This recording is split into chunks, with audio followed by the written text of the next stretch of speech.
get back on track, trying to get this new offense going again. An offense Mac Jones was familiar with 2 years ago. Mac Jones is not your problem right now from what I've seen. Now, pick 6 was bad in week 1. He's cleaned up a lot of that stuff. He really has. You think about a game like this, comes down to mistakes, special teams, offensive turnover, maybe a defensive breakdown in coverage. I got a very thin margin for two teams that have been struggling to score points through the first 2 weeks. They meet here in the Meadowlands today in week 3. Coming up next, the United Ag and Turf starting lineups going to kick off on the Safety Insurance 98.5, the Sports Hub Patriots Radio Network. That moment when the sun begins to fade, when the night air carries the faint scent of campfire, when a few notes underscore the nostalgia of a summer evening, when there's nowhere else you'd rather be. That's the moment you know that the best things in life aren't things.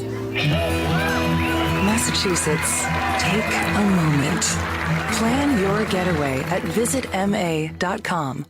From the top of Midtown Manhattan's tallest commercial skyscraper, Summit One Vanderbilt lets you experience the city in a whole new way. Meditate in a boundless room of mirrors. Get playful in a room filled with floating orbs. And feel your heart race as you step foot onto a glass-bottom ledge 1,100 feet over Madison Avenue. See Summit with your eyes. Experience it with your heart. Visit during the day and at night for 2 totally different perspectives. Book your tickets at summitov.com.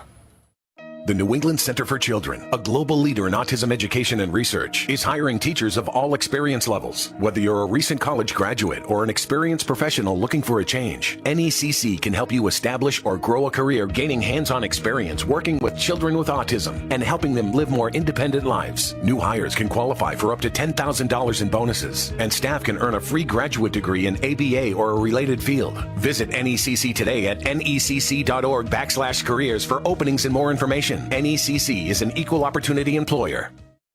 Your road to good health is paved with the best intentions, but likely crowded with misinformation, gimmicks, and bad actors. At the Vitamin Shop, our knowledgeable health enthusiasts are here to make sure you're not wasting a single dollar on unworthy products. From the highest quality vitamins, minerals, and herbs, to the most sought-after trends in sports nutrition, you'll find affordable, science-backed solutions for every goal, and the people to help guide you along the straightest path to lifelong wellness. What does it mean to be fit? Is it about how much you and your crew can bench press? Or how many nutrients you crush in that post-workout meal? If you're fueling up with beef, you're getting gains. From protein, iron, and B vitamins, an unparalleled nutrient mix, satiating you in all the right ways. So after your next workout, grab your friends and grab some beef. Together, we bring more. Beef, it's what's for dinner. Funded by beef farmers and ranchers. Fall into a workout routine this season at Crunch Fitness. With everything from heavy weights to heart-pumping group classes, find your mode for as low as $9.99 a month. And now, through September 30th, go Crunch mode for $0 down. Sign up today at crunch.com or stop by your local Crunch in Norwalk. The LASIK Vision Institute offers free virtual consultations. That's all your questions answered, all from the comforts of home. So don't wait. This simple 20-minute call can start your journey to 20/20 vision. Right now, the LASIK Vision Institute's offering $1,000 off our Wavelight laser when treated in September. That's $500 off per eye with guaranteed financing. So visit mylvioffer.com now. Must mention this promotion to be treated in September of 2023 to qualify. $1,000 off both eyes on standard Wavelight price. $500 off for one eye. Cannot be combined with any other offers. See details at mylvioffer.com. Connect with Boston's home for sports online. 98.5 thesportshub.com. Well, we've got 15 more games to play. We've got a game this weekend, so it's another opportunity, a divisional opponent, a good opponent on the road. So, I mean, it'll be us kind of against everybody going in there. So I think that it'll be a big challenge for us. There's Hunter Henry talking about the challenge up today, and your starting lineups are brought to you by United Ag and Turf, the largest John Deere dealership in New England. They got 42 locations. Get any job done with United Ag and Turf's full line of John Deere equipment. Visit a location near you or online at unitedequip.com. For the Patriots on offense, a wide receiver, Kendrick Bourne.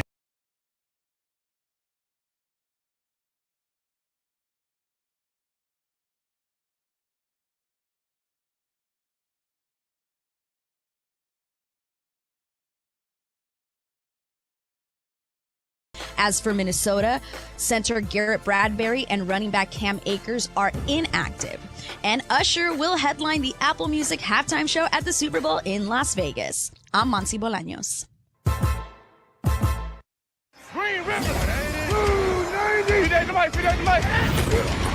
This is Fox Sports Red Zone Radio. The plays. How about that second effort to get in the end zone? The hits. Your team. Your game. You got the pads on there. It's all broken down right here. Fox Sports Red Zone Radio is now live from the TireRack.com studios of Fox Sports Radio.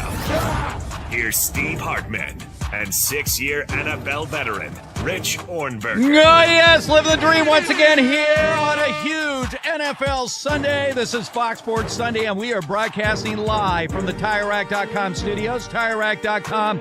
We're going to help get you there. An unmatched selection, fast free shipping, free road hazard protection, over 10,000 recommended installers. TireRack.com, the way tire buying should be. Are you ready out there? We got 9 games today ready to kick off. Titans at Browns, Falcons at Lions, Saints at Packers, Broncos at Dolphins, Chargers at Vikings, Patriots at the Jets, Bills at the Commanders, and let's see here. Hold on. I got more games here. I'm skipping ahead. Texans at Jaguars, Colts at Ravens, and that is our lineup. 9 games today, Rich, as we get ready on this day today. You know, a lot of people are looking at this lineup of games saying, not a lot of sexy matchups, which usually means we're going to have a sexy Sunday morning. We're going to get some games, I predict, that are going to go right down to the wire. Yeah, well, desperation breeds great effort.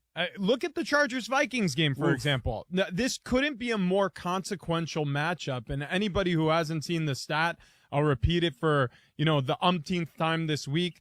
If you drop to 0-3 on the year, you have a 2.5% chance to make the playoffs.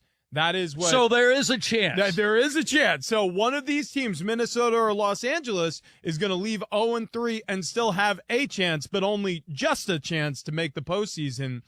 Brandon Staley feels like he's coaching for his job this season and is firmly tucked behind that 8 ball. Kevin O'Connell, after having an unbelievable season in his rookie year as a head coach in the National Football League, it feels like there's been a little regression back to the mean for the Vikings. They won a lot of close games last season. They've lost 2 close games to open this season.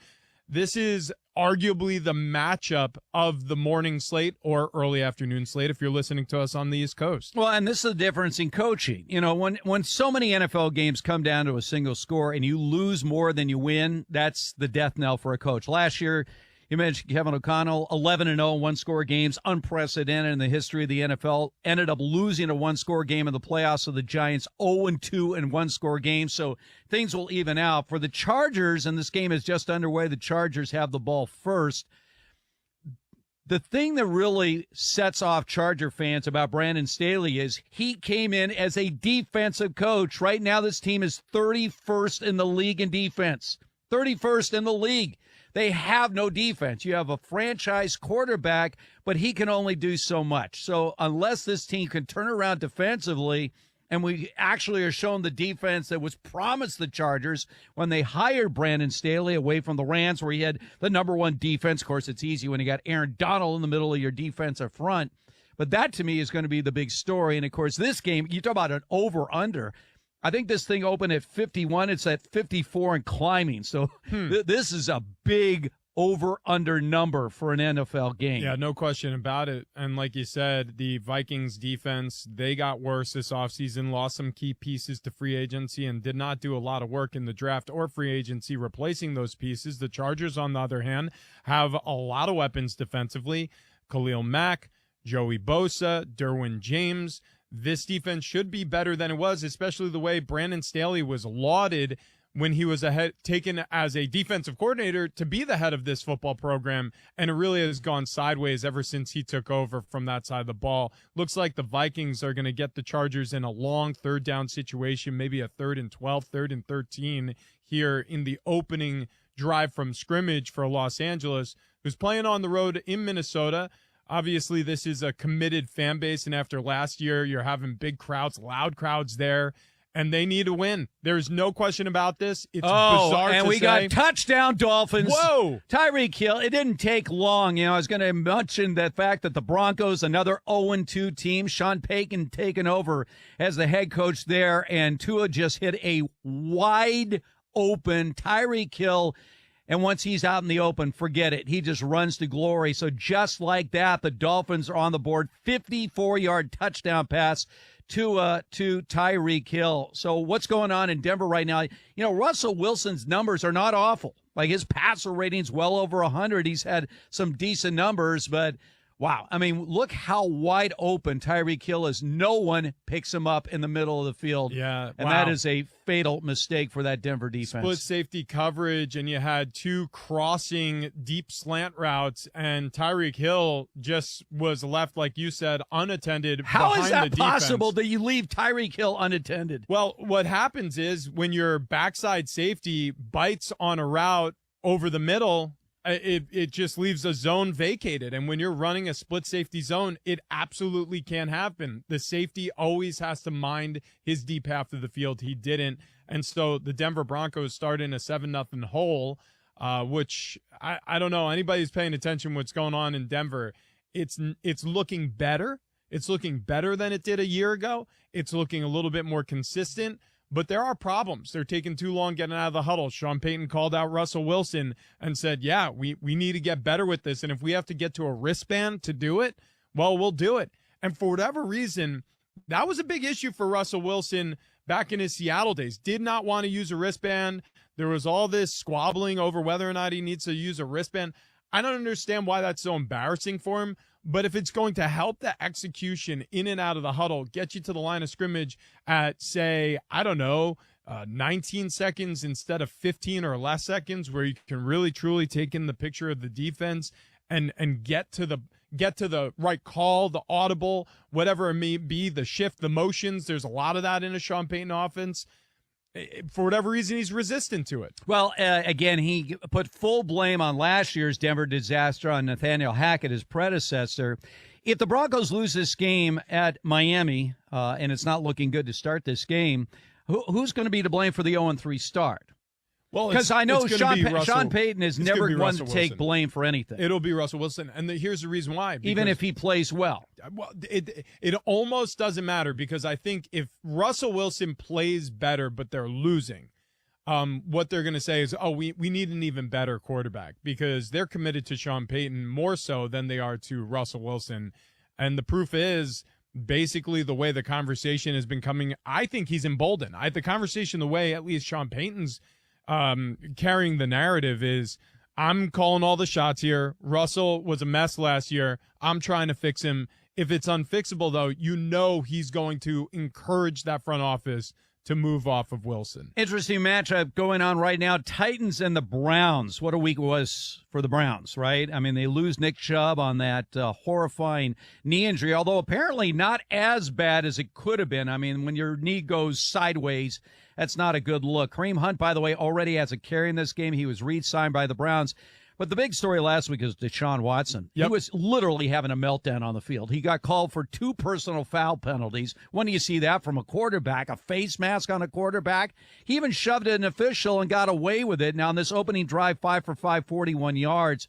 Well, what do you think's going on with Deshaun Watson, where he would just lose it as he seemingly was out of control throughout that entire game last week? Yeah, it's a little strange to see a quarterback, especially a quarterback, that out of sorts. But it happens. Look, he is a passionate football player, and I played with a passionate football player in Phillip Rivers. Now, in terms of person, completely different people. I think we all can read between the lines there. But in terms of like the competitor, yeah, we've seen a little bit of that Deshaun Watson in the past. I also think there's probably a fair amount of frustration, because I bet after everything that has been going on, the allegations of sexual assault against multiple massage therapists that led to his suspension, that led to a lot of rust being there when he came back to the field last year.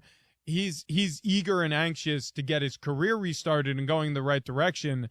But this is a National Football League, man. Like, every single team's good. It doesn't matter who you're playing. you could be an 0-9 team playing against an 9-0 team. You still have a chance to get a win. It's just there's that much parity in this league. All right, so the Chargers punted away to the Vikings. Vikings on the move right now. And as you mentioned with that 2% stat, this is a do-or-die game for these two teams, both projected by most prognosticators to be in the postseason. Vikings were a 13-win team a year ago, not exactly a riveting division that they're playing in. And the Chargers, everyone just said, yeah, I know, disastrous loss in the playoffs, but this team will be back. They have too much talent. Well, we've seen it offensively. Eckler's been out. That's not good for this Charger team. He's been such a 33 straight starts the last 2 years. And now he misses back-to-back games early on in the season after being used a lot in the opening game. We have an interception by the Chargers.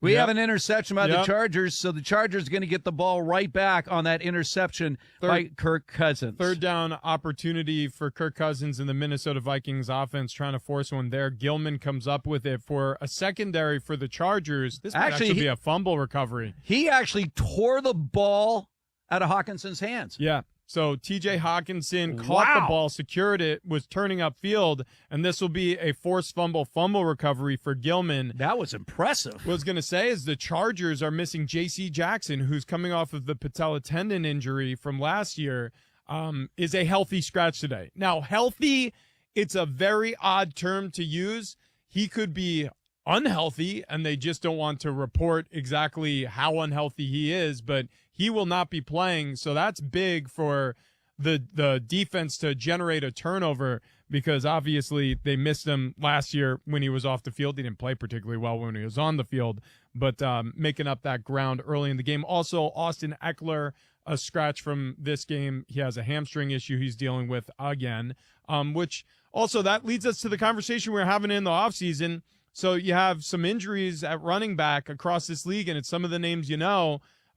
Nick Chubb, Austin Eckler early this season. Everybody's talking about, hey, we're undervalued. Saquon Barkley, he's out with an ankle. Yeah, well, this is what everybody was talking about. It's a high turnover position because these guys get hurt so much, and it's unfortunate for these guys. They're very talented, and when they're available, they impact the game.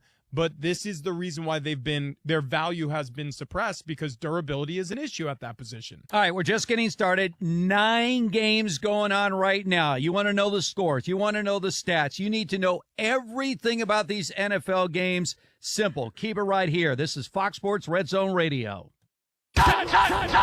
We don't just talk about the NFL. We know our NFL. You can sit there and say you're playing lesser opponents. That's how you get beat. Listen, the NFL is always going to be shield-driven.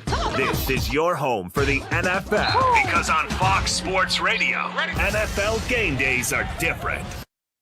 Kick off the football action with BetMGM, the king of sportsbooks. When you register with BetMGM, you'll get instant access to a variety of parlay selection features, live betting options, player props, and the best daily promotions in the business. And with BetMGM at your fingertips, every play and every game matter more than ever. Place your money line prop, parlay, and same-game parlay bets with the king of sportsbooks today. BetMGM and GameSense remind you to play responsibly and offer resources to help you make appropriate choices. BetMGM.com for T's and C's. 21 plus to wager. U.S. promotional offers not available in D.C., New York, or Ontario. Gambling problem? Call 1-800-GAMBLER in Colorado, D.C., Illinois, Indiana, Kansas, Louisiana, Maryland, Missouri, New Jersey, Nevada, Ohio, Pennsylvania, Tennessee, Virginia, West Virginia, Wyoming. Call 877-8-HOPE-NY or text HOPE-NY 467-369 in New York. Call 1-800-NEXT-STEP in Arizona, 1-800-327-5050 in Massachusetts, 1-800-BETS-OFF in Iowa, 1-800-270-7117 for confidential help in Michigan, in partnership with Kansas Crossing Casino and Hotel. Do you know someone with a drug or alcohol problem? Get help right now. Insurance may cover everything. Stop the drug and alcohol nightmare. Call 800-296-1325, 800-296-1325. Are drug and alcohol problems hitting you too close to home? Get help right now. Insurance may cover everything. Call 800-296-1325, 800-296-1325. Paid for by the Detox and Treatment Helpline. Get in zone, AutoZone. Welcome to AutoZone. What are you working on today? My check engine light's on? That could hurt your gas mileage. The AutoZone free Fix Finder service can help find the fix for free. This whole report for free? That's right, printed and on your phone for free. But what if the fix is too tough? We'll recommend a local shop. Fix Finder, only at AutoZone. AutoZone. Restrictions apply. Texting enrolls you in recurring automated marketing text messages. Consent not required to purchase. Message and data rates may apply. One more rep. You got it. Nice work. You're a beast. Thanks, man. I feel better than I have in years. And I gotta tell you, taking Nugenix Total T makes a huge difference for me. Nugenix? That's the testosterone booster TV ads with Frank Thomas, the Big Hurt, right? Yes. The patented key ingredient is testofen, which helps boost free and total testosterone levels. Well, it's clearly working for you. Are they still giving out complimentary bottles to people? Yes. Nugenix is a great way to increase lean muscle and feel stronger with more energy. And as Frank says, she'll like it too. I need to get a complimentary bottle of Nugenix. Just send a text. Text TIGER to 231-231 right now for your complimentary bottle of Nugenix Total T. It's the #1 selling testosterone boosting brand at GNC and Walmart. Do it now, and they'll also send you a bottle of Nugenix Thermo X, their newest, most powerful fat burner ever, absolutely free. Text TIGER to 231-231. That's TIGER to 231-231. These statements have not been evaluated by the FDA. This product is not intended to diagnose, treat, cure, or prevent any disease. They have a lot of fun things that go on in the morning. This is the show that has two pros and a cup of Joe. Who is Joe? LeVar Arrington, Brady Quinn, and Jonas Knox. Brady Quinn, what the hell's happening to your position here? This is a rough start when this many starting quarterbacks are going down. Yeah, I think it's interesting. Like with each one, there's obviously like a different story behind it. You know, Anthony Richardson has been hurt the past 2 weeks, right? He had to leave week 1, and Minshew had to come in. And I think it's in part because of their physical style of play that he utilizes when he gets outside and runs. And obviously Shane Steichen, their head coach and play caller, he wants to play to the strengths of his quarterback. And if you're asking like which rookie quarterbacks look the best, Richardson's looked great when he's in there. So it's been a good thing for the Colts. However, it's come at his detriment. By the way, anyone who saw that play last week, you probably missed it, but he scores the touchdown and he slams his head in the back of the ground. He got up, celebrated, and then I think he started, feeling symptoms once he got over the sideline. But kind of a bizarre play, and if you didn't catch it on the replay to see how bad his head hit, you probably would have missed it. With Bryce Young, I think the more concerning thing there is that was the big question mark about him. If he was a little bit bigger, people would have had less concerns about his ability to hold up. The protection hasn't been great at all this year. Concerning, but that's why you have Dalton in the position that you do.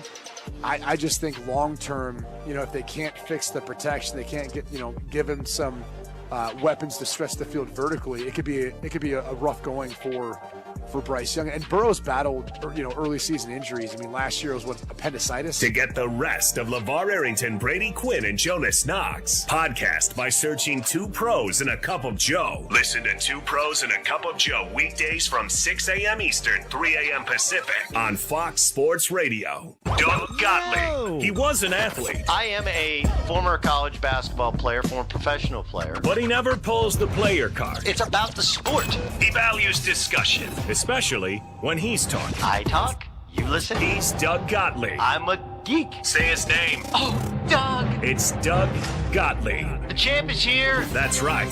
It's the Doug Gottlieb Show. You're welcome, America. Weekdays at 3 p.m. Eastern, 12 p.m. Pacific on Fox Sports Radio.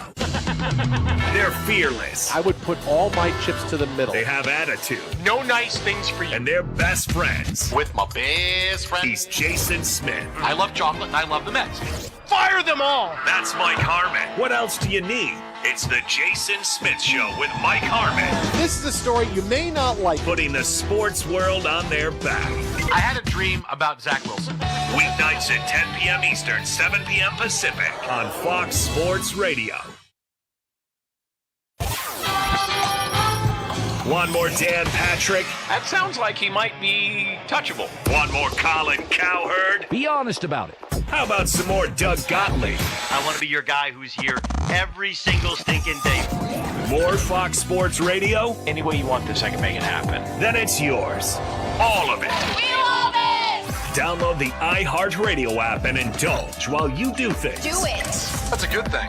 This is Fox Sports Radio. FS1. FS1. To find FS1 on your television, go to foxsports.com for details. FS1.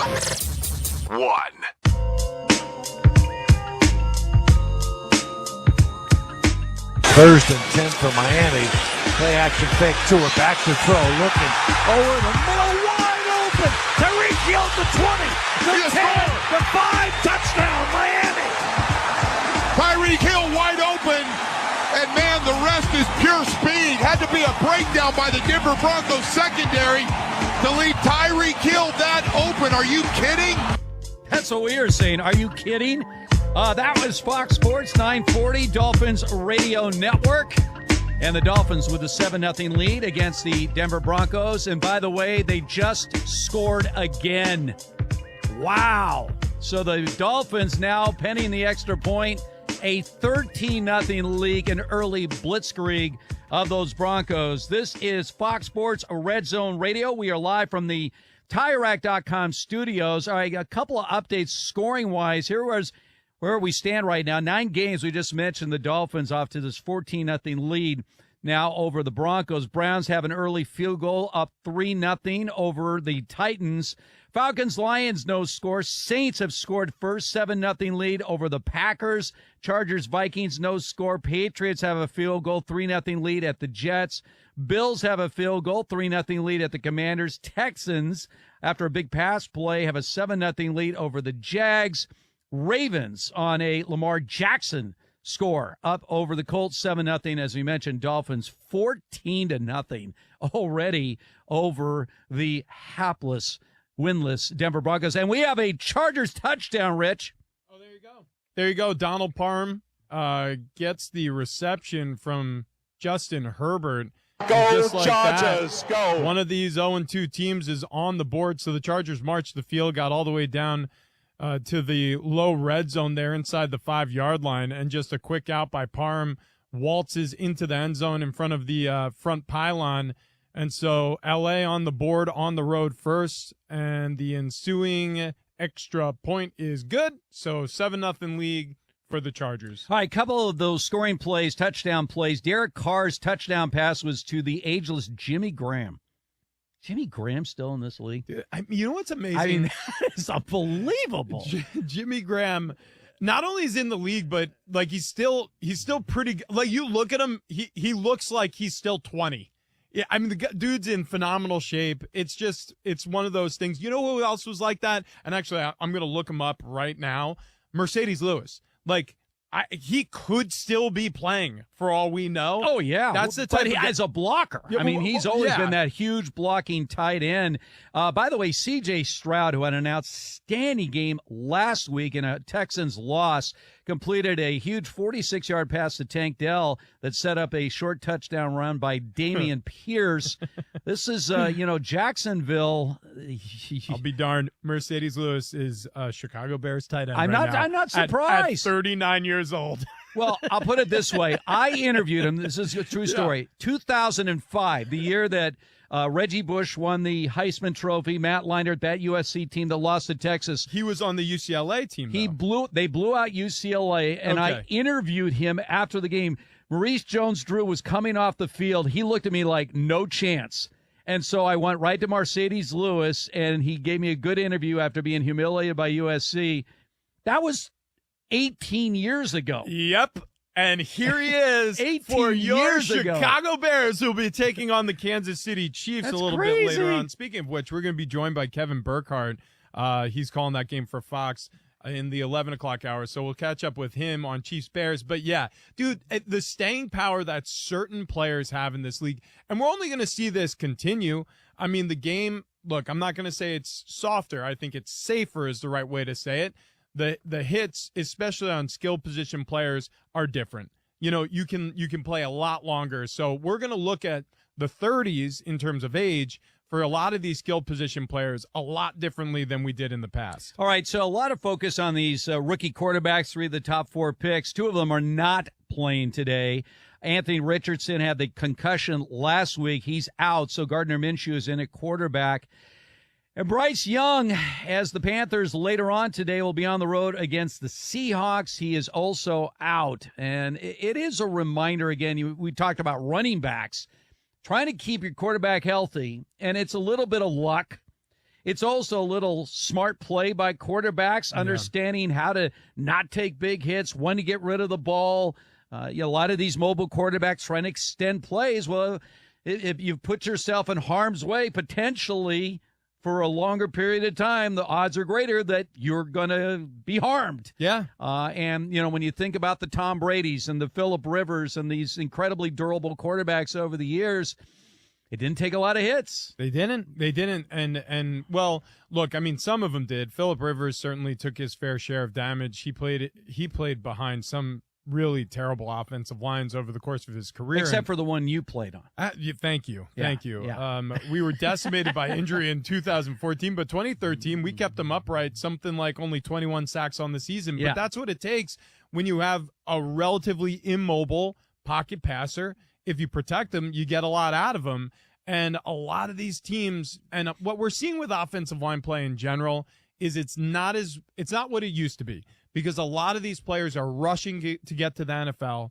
They're rushing to get that payday, and they're not ready to play against grown men who have been doing this, pass rushing against opposing quarterbacks for 8 years at the all-pro level. And so a lot of these offensive tackles especially, even the most highly touted players out of college football, they look lost for a year or two at the NFL level because they're still catching up to that speed. If you have two on your fantasy team, Tua Tagovailoa, you're a very happy person right now. He's 6 for 6, 94 yards and a score. That is a perfect passer rating of 158.3. But it's not just the passing game. They already have 62 yards on the ground, averaging 10 yards plus per carry. So that's 156 yards of offense in half a quarter against this Denver Broncos team. So I get back to Sean Payton, just throwing Nathaniel Hackett under the bus. This is not looking good right now. No, it is not. This is looking ugly. Well, and on the other side of the coin, you got to give credit where credit's due. Mike McDaniel is having a coach of the year type season, at least early on. Yep. I know it's week 3. I know this is way too early to start talking MVP or coach of the year. But when you look at what he's done offensively against some of these teams, on the road against the Chargers, that was a score fest, but it was one that they won in the shootout. Against the New England Patriots, against Bill Belichick and that defense, especially in Foxborough, they took the lead and commanded that game the entire way. And then now early on against Sean Payton, you're talking about 2 Hall of Fame coaches in back-to-back weeks, in week 2 and week 3, that seem befuddled by this offense that Mike McDaniel is running. Yeah, absolutely looking on target right now. Remember all those concerns last year about the health of Tua Tagovailoa and his concussions and everything else? He was talking retirement this offseason. He was talking about he strongly considered walking away from the game. Well, right now he's looking like an MVP quarterback for this Dolphins team. By the way, the Lions, Chris is very excited on the board. His Lions get on the board first against Atlanta, 7 of 8 passing for Jared Goff out of the box. I did not see that. Was that a drive that stalled, Chris, and then had to settle for a field goal? Yeah, stalled around the 20 or so. Falcons started bringing the pressure in there and forcing Jared Goff to make the quick throws, just not really getting enough yardage right now. Though Lions fans still have to be happy early with how Sam Laporta, the new rookie tight end out of Iowa, is playing right now. All right, we have points on the board in all 9 games going on right now with the NFL, and that means it's time to find out what is trending. And, well, she stars in her own show on Saturdays with Alice Curry now, and then she still comes here on Sundays to brave. Obviously, I'm going to come hang out Sundays. Yeah, you better. This is the only way I get to watch all 9 games. You can't abandon us. I won't abandon you. Thank you. Yes. So they sneak up on us. Like first couple of weeks had 8 games, then it's 9, it's soon 10. Yeah. Soon 10, but it's all right. Yeah. We guys, we're pros now. Remember, we're good now. So today, some fun stuff has already happened. As we know, a couple of injuries this week that are never fun. But Kareem Hunt rocked a Nick Chubb jersey coming into today's game. Stephon Diggs honored his brother Trevon Diggs, who tore his ACL, wearing his name on his black eye. So they went out there ready to represent who mattered. Let's talk about the scores right now. Browns are up on the Titans by just a field goal late in the first quarter, just like the Lions, also up on the Falcons by a field goal late in the first quarter as well. The Saints with the touchdown over the Packers at 7-0 late in the first as well. They are playing in Green Bay. The Dolphins came out to a hot start. I'm not very happy. I'm playing Bo Benson in our fantasy league, and he has Tyreek Hill. So I'm not happy. And I'm going to say, I don't know if Denver's going to be able to find a way to stop the bleeding here. I know. At least the second touchdown wasn't Tyreek Hill, so at least I have that going for me, guys. Dolphins beating the Broncos at home 14-0, 90 seconds to go in the first quarter. The Chargers looking okay against the Vikings, 7-0 late in the first as well. Patriots with a field goal over the Jets in New York, also late in the first. All of these assume are late in the first. Bills with a field goal over the Commanders. Texans with a touchdown over the Jaguars. And the Ravens, thanks to Lamar Jackson, a 1-yard rushing touchdown up on the Colts as well. So another big story that came out was that Usher is going to headline the Super Bowl. And I'm looking at how they told the world. They made these skits using Coach Prime, Marshawn Lynch, Odell Beckham Jr., and I don't know why, but Kim Kardashian. Good. So you guys Good, remember good. Usher's confession song where he has to tell his lady that he got somebody else pregnant? And so at the beginning of the music video, he's like in the studio, and they basically made 4 different skits where he's in the studio. It's the same music video, and he answers the phone, and one is Coach Prime, and he's like, hey, I got to talk to you. And Usher's like, hey, I'm in the studio. I'm working. You're doing Super Bowl. And it's the same skit using the same video of confessions with all these different people to tell him you are doing the Super Bowl. Oh, it's actually quite interesting. Yeah. Again, I don't know why Kim Kardashian, no entiendo, but whatever. And one more thing I'll tell you. The Angels have transferred Mike Trout to the 60-day IL, so he's officially done for the season. I was going to say there's 7 games left. Yeah, I was going to say 60 days seems extensive. You could have gone ahead and did that. You could have did the whole 2-week. You didn't have to put him on the 60. Yeah, but they did. They went big or went home. You know what I'm saying? And again, when you think about how many games he has missed over the last 4 years. Yeah. The guy was the best player in baseball, but not when you're not on the field. Not at all. They're doing, well, you need to trade him. Who's going to trade for a somebody? Mike Trout 100%. making $37 million a year when he can't stay healthy. The Padres. Their season basically ended last night. They finally lost the game, and that was pretty much it. All right, Muncie, thank you so much. Course. We'll talk to you a little bit later on. Once again, we're brought to you by Progressive Insurance. Progressive makes bundling easy and affordable. Get a multi-policy discount by combining your motorcycle, RV, boat, ATV, and more. All your protection in one place. Bundle and save at Progressive.com. This is Fox Sports Red Zone Radio. Steve Hartman, Rich Ornberger with you. And we have a Denver touchdown. Russell Wilson to Cortland Sutton. 12-yard touchdown pass. So the Broncos trying to get back after spotting Miami 14 out of the box. Yeah, and Russell Wilson did a really nice job on this touchdown pass. So he drops back, and the pocket starts to break down. He ranges out to his right, finds Cortland Sutton in the back of the end zone, and throws a laser to him for the 7 points. So all of a sudden, Denver showing a little life against Miami after spotting them 14 to start this matchup.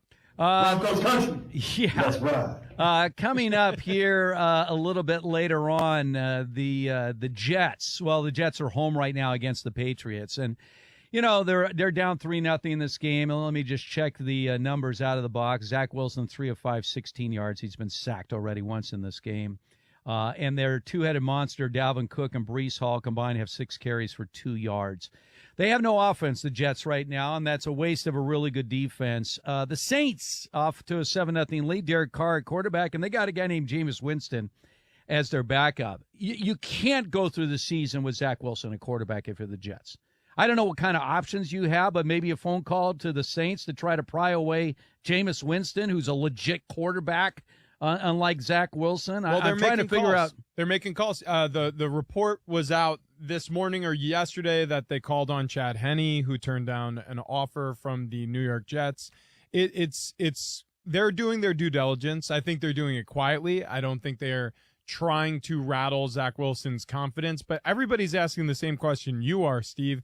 And a lot of these reporters who have sources around the team, they're certainly inquiring about who the Jets are going to bring in, because it feels like that's something that's already predetermined. based on how he played last year and how he's played so far this season, it's still not looking right. So they need to make a change. And they did. It was supposed to be Aaron Rodgers. He lasted exactly 4 plays. And so they got to pivot. Who they pivot to and when, I think that's a two-part question. It's if they can find someone they view as competent to agree and come in and play for them, and then also how fast they can get that player caught up to speed to go out there and be the starting quarterback. I'm sure Belichick, in preparing to play against this Jets offense, said, well, I tell you what, if Zach Wilson beats us, so be it. They've been Dalvin Cook, 2 carries, 2 yards. Breece Hall, 4 carries, 0 yards. So you know the Pats are stacking up against that Jets running game, knowing that it's unlikely that Zach Wilson is about to hurt them through the air. Garrett Wilson, last year's Offensive Rookie of the Year, 1 catch, 1 yard. The Buffalo Bills have jumped all over the Commanders. By the way, this is a 2-0 Commanders team. Yep. I mean, if you missed it, yeah, the Commanders are 2-0 to start the season. Josh Allen, a touchdown pass, 45 yards to Gabe Davis. So Buffalo off to an early 10-0 lead. What are we to make of this Commanders team? Sort of a fluke to get off to a 2-0 start, or is there actually some meat on the bone there? Well, look, there's 2 ways to look at this. It's a National Football League, and whoever you beat is a quality football team, or we can start looking at the names of the teams they beat, the Cardinals in Week 1 and the Broncos in Week 2. So this is really the first real test.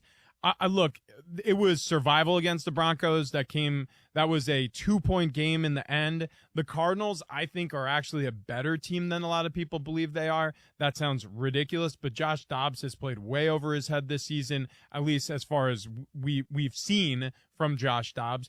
And that defense is keeping them in games, at very least keeping them in games. So, those are two wins you could have squinted at the beginning of the season and said, yeah, I could see a path where the Commanders are 2-0, but they run into the Bills today.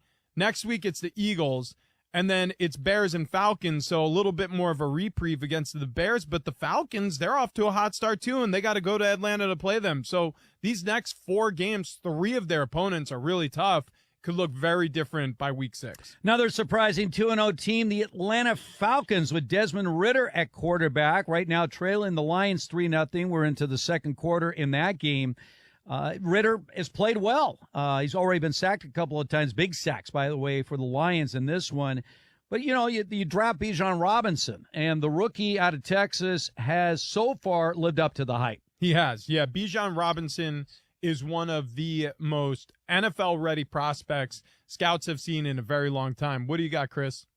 Just keeping an eye on this Vikings-Chargers game. I think we just went through the first quarter without a single target to Justin Jefferson. Well, you could argue the best way to beat the Vikings is to take away Kirk Cousins' favorite option, and that's what New England always does, right? Last week they played the Miami Dolphins. They take away Tyreek Hill from the Miami Dolphins, so Tua can't pass to him. Well, guess who's the defensive coordinator in Minnesota? It's Brian Flores, who is the former defensive coordinator with Bill Belichick. So that is the old Patriots way. You take away their number 1 target and you say, play left-handed, see if you can beat us. And so Justin Jefferson, my guess, opposite. Brandon Staley, my guess, is following the Patriot way, taking away Justin Jefferson and saying, play left-handed. Let's see if you can beat us without your leading pass catcher. Well, the number 1 target for the Chargers, obviously, Keenan Allen, 5 catches, 53 yards already in this game. We just started the second quarter. Justin Herbert has been outstanding, 10 of 12, 76 yards, a touchdown pass. He also has a 12-yard run. Kirk Cousins, not so much. 3 of 4, 14 yards. He's taken a sack. So through the first quarter, the Minnesota Vikings, 7 yards net passing against the 31st ranked defense in the league. Well, this is what's odd about the way the Chargers played the Miami Dolphins is last year when they played the Dolphins, they did what they are doing to the Vikings in this game.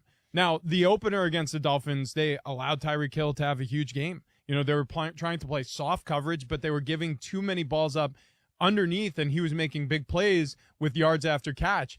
What they did in the game against the Dolphins last year, and they got the win late in the season, was they took Tyreek Hill out of the game plan for the Dolphins. And now they're doing that against the Minnesota Vikings. And guess what? It's working. So going back to what I was talking about, you want to take away a quarterback's first option and best option.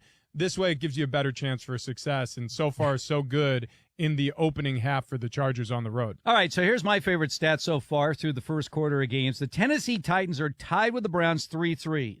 The Titans in this game have 2 yards of total offense. Ryan Tannehill is 4 of 6 for 7 yards. Does that even seem possible? He also got sacked for a 4-yard loss. Derrick Henry, 2 carries, -1 yard.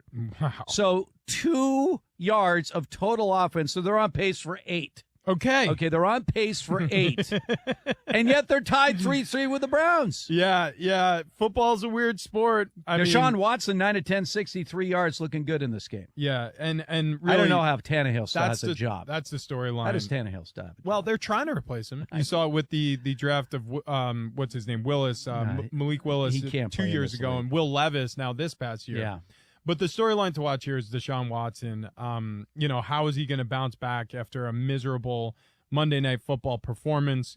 He had a 55% completion rate in the game where Nick Chubb was injured and out for the season. He was sacked 6 times. He fumbled twice. This Titans defense, they're tied through the season entering this game for the most sacks. They have 7 through the first 2 games. So the plan is going to be get pressure on Deshaun Watson, and this may be a close ball game in the end. All right, we are 9 games into this Sunday around the National Football League, and we're also into the second quarter of all these games. Stay with us, much more coming up. All you need to know on an NFL Sunday, we got it for you. This is Fox Sports Red Zone Radio. Let's go play! Before kickoff. There's a lot on the line today. In the red zone. Fox Sports Red Zone Radio on a Fox Football Sunday. And in the locker room. Down 14 points in their fourth quarter, but nobody blinked. Stuck together. Your NFL Sunday start and end here on Fox Sports Radio. Oh, that's hard. Hey, it's Jonas Knox. Worn-out tires are a danger to you, your passengers, and other drivers. TireRack.com reminds you to inspect your tires regularly. Grab a quarter, stick it in the tread. If you can see the top of Washington's head, it's time to replace. Go to my page, TireRack.com/sports. Use the Tire Decision Guide to find the right tires for how, what, and where you drive. Choose from the full line of hand-cooked tires and tread confidently. TireRack.com, the way tire buying should be. MVP's bonus days are back at Lowe's. Shop the largest selection of Klein tools and get 5 times the bonus points. Plus, right now, buy a DeWalt Power Stack battery kit and get a select DeWalt Bear tool free, up to a $249 value. Lowe's knows savings. Lowe's knows pros. Bonus points calculated before taxes and fees after applicable discounts, if any. Valid 9/18 through 9/29. Subject to change. DeWalt offer valid through 10/11. There are some shows you don't want to miss. Anyway, it's a big story. And there are some shows you can't miss. Yes! This is Covino and Rich. Here's what Travis Kelce finally said about Taylor Swift. He was on the McAfee show. I threw it out there. I threw the ball in her court. And, I told her, maybe I've seen you rock the stage in Arrowhead. You might have to come see me rock the stage in Arrowhead and see which one's a little more lit. So we'll see what happens in the near future. It is so lit. I love the fact that these two could be together. I never get wrapped up in I like pop culture stuff, but I never get wrapped up in the celebrity couples. I'm like, who cares? It's not me. I don't know their relationship.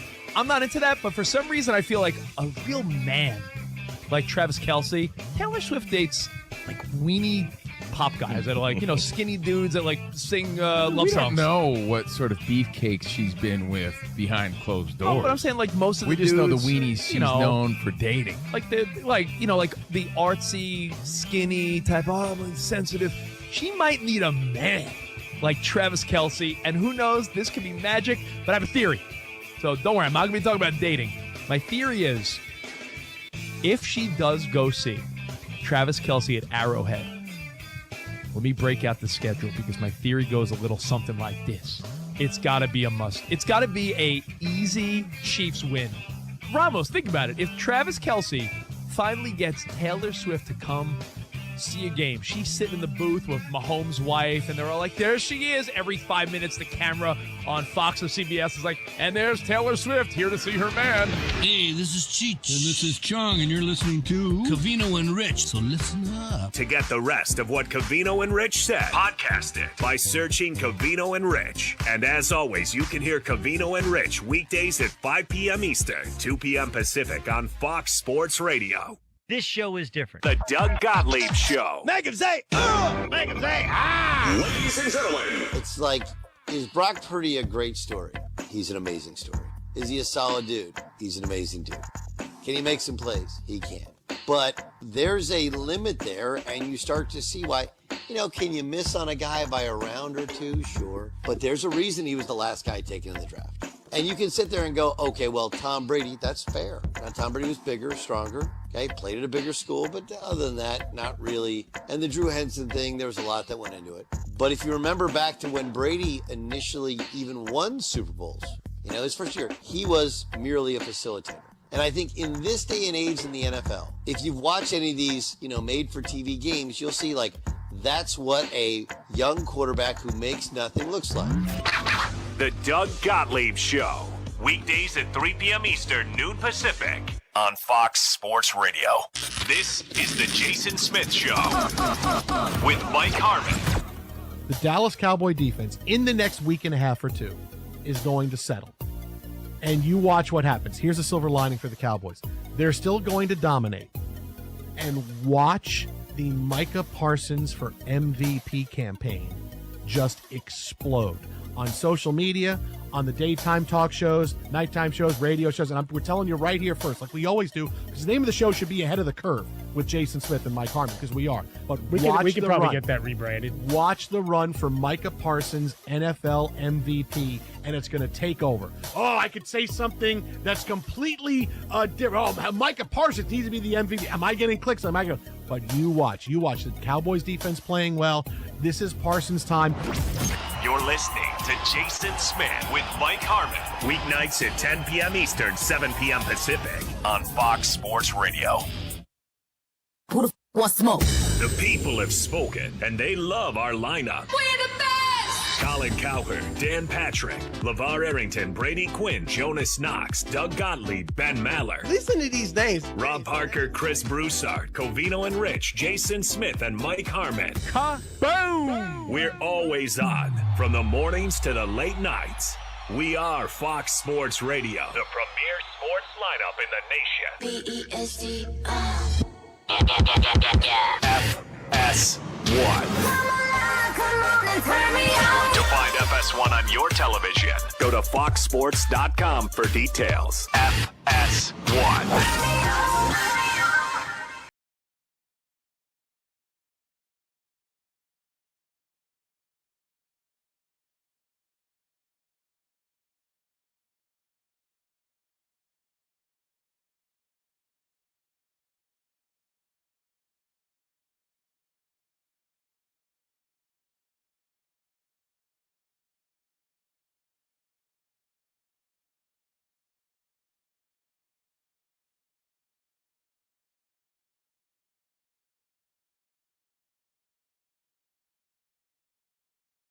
Broncos. I'm trying to get this guy's name pronunciation. I've got it. Okay, what is it? It is, according to him, it is Devon Achane. So Devon Achane, Yes. who, by the way, has 7 carries, 59 yards already, and a touchdown. And he also has a receiving touchdown in this game. So 2 touchdowns for Achane. And Miami now with that 21-7 lead. By the way, do they practice tackling anymore in the NFL? Because the Denver Broncos cannot tackle. That's a great question. And the answer is not as much as they used to. So wow. You are so limited with how physical your practices can be at the NFL level that it really has become a problem and a point of emphasis with a lot of different teams it's a struggle. The Lions just got on the board again. Sam Laporta, 45-yard touchdown reception. Yeah, that's their draft pick and arguably one of the best tight ends coming out of the draft. Whoa. I see Monty all excited. You have Laporta on your team? I actually have him in 2. Wow. So she's thrilled 45-yard touchdown. Yeah, I got him in 2 because I didn't have a tight end. And then, everybody's like, oh, he could be good. So I got him in 2 of my leagues. Smart. 5 catches, 67 yards, and a score. So exciting. The Lions have wanted to use tight ends just for whatever reason. TJ Hawkinson just never worked out for them, but they were very high on Laporta, and he's through 3 games, they have used him heavily, very heavily. Everybody was talking about the Utah tight end, but Laporta, arguably the better of the top 3 tight ends coming out of the draft. And, well, listen, I'm letting you know right now, look, I was at my time playing a 310-pound offensive lineman. I could have scored because the Falcons defense, for whatever reason, decided just not to have anybody deep, and so he walked into the end zone by himself. Detroit leads the Falcons 10-3 at home. And, yeah, man, it's looking pretty easy for Goff and company right now. Browns just scored on a Deshaun Watson to Jerome Ford touchdown. 19 yards for the score, so the Browns now have a 10-3 lead over the Titans. We mentioned the fact that the Titans have 2 yards of total offense with inside 10 minutes to go in the first half. So Deshaun Watson off to a really good start today after his meltdown a week ago. Meanwhile, the Saints in Green Bay have taken a 14-0 lead in this game, and they have scored on a punt return by Rashid Shaheed, 76-yard punt return for Shaheed. So the Saints go into Green Bay and have jumped off to a 14-0 lead. This is a Saints team that already is 2-0 on the season. By the way, Jordan Love, off to a good start. First couple weeks was actually the quarterback with the highest passer rating in the NFL. Today, just 6 of 12, 63 yards. But the Derek Carr era, looking good for the Saints right now. Yep. Carr 7 of 9, 52 yards, and a touchdown pass. Yeah, my out on the limb pick this season is the New Orleans Saints will compete for an NFC title. Because this is a team that could win the South. They're an NFC team that nobody was talking about at the end of last season because really what it came down to was their defense led the way. They were a top 5 defense last year. New England with a huge passing play into the end zone, throwing it to Hunter Henry, I believe. I saw it on a small screen. Mac Jones to Pharaoh Brown. Oh, okay, to Brown. Yes. But that was good for 60 yards on I think it came in at a 58-yard touchdown. Goodness gracious. So they lead right now 10-0 in New York against the Jets. Who have no offense. Yeah, that might be enough. The Colts, by the way, have tied it up with the Ravens. Gardner Minshew just jumps in, and he's great. 12 of 15, 90 yards through a touchdown pass to Zach Moss. So that game's 7-7 right now, inside 7 minutes to go here in the first half. So, we got, and by the way, we got the Vikings right now. They are knocking on the door. I think they have a play under review. Did they get in the end zone there on 2nd and goal? I looked up. I know on 1st and goal they ran a play, and now they have a play under review. It looks like it's under review, but I think he got in. I'm trying to see who it was. Was it a run with Madison or who? No, I believe it was a pass to a tight end. I just didn't see which tight end it was. All right. Okay, so we're waiting now on a review of what seemed to be a touchdown for the Vikings, trailing the Chargers right now by a score of 7-0. This game's over-under was 53.5, and yet with 8 minutes to go in the half, it's 7-0. So this is not the game that, people were pounding the over in this game. Chargers came in with the 31st ranked defense in the league, and they actually have played well defensively in this game. Yeah, it was a pass to Josh Oliver that they're reviewing on the 2nd down from Minnesota, and it looked like he was fighting to get over the goal line. Initially called a touchdown, but they're taking a closer look at that one. We got a Texans touchdown too here. The update as soon as the official looks like it's a touchdown. All right, so that counts. The Vikings right now lead 12-7 in Minnesota. and we'll see what happens with the ensuing. No. extra point. The Vikings are going to tie this game at 7-7. Oh, Okay, they were yes. scoreless? Oh, Yeah, I it was looking at it the wrong scoreless. way. All right, keep it here. Much more Thank coming you. up. This is Fox Sports Red Zone Radio. Hey, it's Jonas Knox. I just learned Discover credit cards do something pretty awesome. At the end of your first year, they automatically double all the cash back you've earned. That's right. Everything you earned doubled. All the cash back from eating at your favorite soup dumpling restaurant doubled. All the cash back from that trip where you sort of learned how to snowboard also doubled. And the best part, you don't have to do anything ridiculous to get it. Nope, Discover does it automatically. Seriously, though, see terms and check it out for yourself at discover.com/match. Hey, are you a whiskey lover? If so, you have to try the new Keeper's Heart whiskey. Keeper's Heart is one of the first to blend Irish and American whiskey. And it's really good. So good, in fact. Keeper's Heart has been recognized as one of the world's best whiskeys for the way it brings together the boldness of American whiskey with the smoothness of Irish whiskey. It's the perfect matchup. Keeper's Heart is a legend in the making. Trust us, you gotta try it. Drink responsibly. WWE Friday Night SmackDown is live on Fox. Catch the high-flying superstars as they compete for supremacy in the ring. It's Friday Night SmackDown at 8 Eastern on Fox and the Fox Sports app. And now, here's a little something that you missed from the Ben Maller Show. This thing is going to drag on and on. Here we go. How big a body blow is Trevon Diggs' injury to the Dallas Cowboys Super Bowl dreams? So I've got Johnny Appleseed, Zeitgeist, and Sesame Street. And we'll combine all of these things together, and we are going to make one of Jerry Jones' yachts is what we're going to make, because he's got multiple. Well, he's got that really big one, but I've heard he's got some other ones as well. So we'll put all these things in. Here we go. So to address the Gila monster in the room, this is an atomic elbow for the Cowboy defense. Regardless, I'm going to be Benny Brightside on this. This should not derail the Dallas Cowboys season. It should not. It actually is a great mitzvah for Jerry Jones long term. Let me explain why. We've been doing this a long time, and I know how this is going to go. I have a crystal ball. I am a distant relative of Nostradamus and a friend of Nostradamus. So this is a Johnny Appleseed special, meaning you are planting the apple seed, the apple tree there of excuse. And when Dallas ultimately doesn't get it late in the season, postseason, you now have a fall guy. Got to have a fall guy. So if only we had Trevon Diggs, we would have won that game. He would have had 3 interceptions and all that.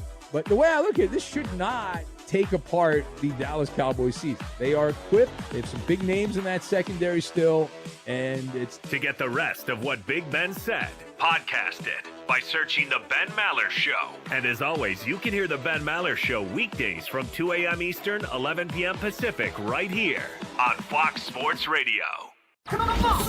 This is The Odd Couple with Chris Broussard and Rob Parker. Marlon Humphrey was talking about Bill Belichick recently. Is Belichick elite or is Tom Brady elite? That's the $1 million question. It's looking more like Brady, but it is what it is. I don't know if Belichick was ever daggum dirty. Wow. You got check that? Did you check these? What? Dude, What? if they're washed, they had to have been dirty. But it's looking like some people are getting washed. Chris, you could have an opinion if you want to, but to totally discount Bill Belichick and the top 5 defenses that he put together, when they beat the Rams in the Super Bowl, the last one at Brady and Belichick, Brady had no touchdowns. The Rams came in averaging 35 points a game, and they scored 3 points on an 89-yard field goal. Like you got to give the guy some credit, okay? This is The Odd Couple with Chris Broussard and Rob Parker. Weekdays at 7 p.m. Eastern, 4 p.m. Pacific on Fox Sports Radio. They don't always agree. Can we have a logical... No! Sometimes they yell, actually. My goodness, I got a headache after all this yelling. But they hold nothing back. I'm a grown man. They set the standard. Bring out the cheese. And they're odd. Yeah! It's Chris Broussard It's Rob Parker. I'm the poo-poo king. Ew. It's The Odd Couple. Tag team in the airwaves weekdays at 7 p.m. Eastern, 4 p.m. Pacific on Fox Sports Radio. The most fearless voice in sports is on FS1. The one and only Colin Cowherd is bold, unique, and outspoken. Wow. You can see him on The Herd, weekdays at noon Eastern on FS1 in the Fox Sports app.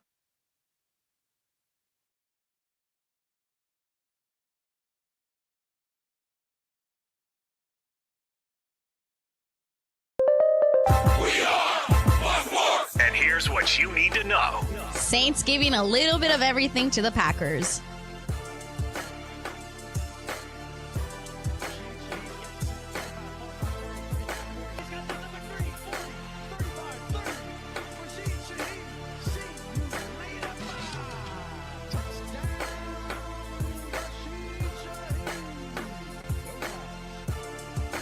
Was that low, everybody? Was that too low? I apologize. I don't know. Well, the Saints are beating the Packers in Green Bay 14-0 with 5 minutes to go in the first half. Lions up on the Falcons at home 10-3 halfway through the second quarter, just like the Browns up on the Titans 10-3 halfway through the second. The Dolphins have scored some more. They're beating the Broncos 21-10 halfway through the second. The Chargers and Vikings tied at 7 apiece, 6 minutes left in the first half.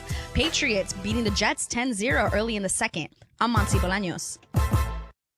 Green River. 290. This is Fox Sports Red Zone Radio.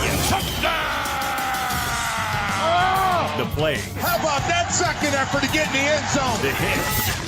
Your team. Your game. You got the pads on there. It's all broken down right here. Fox Sports Red Zone Radio is now live from the TireRack.com studios of Fox Sports Radio. Here's Steve Hartman and 6-year NFL veteran Rich Ornberger. Rolling along here on a very, very busy NFL Sunday. This is Fox Sports Red Zone Radio, and we are broadcasting live from the TireRack.com studios. TireRack.com, we're going to help get you there. An unmatched selection, fast free shipping, free road hats and protection. Over 10,000 recommended installers. TireRack.com, the way tire buying should be. Are we all set, guys? Ready.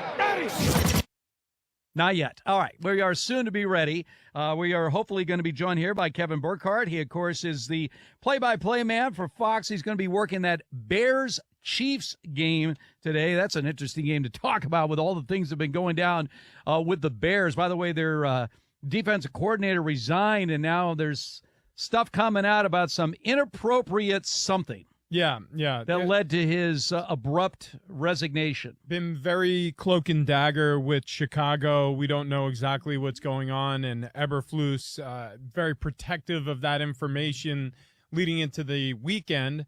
Of course, this was a late week revelation that now sort of gets swallowed up by all the action here on Sunday.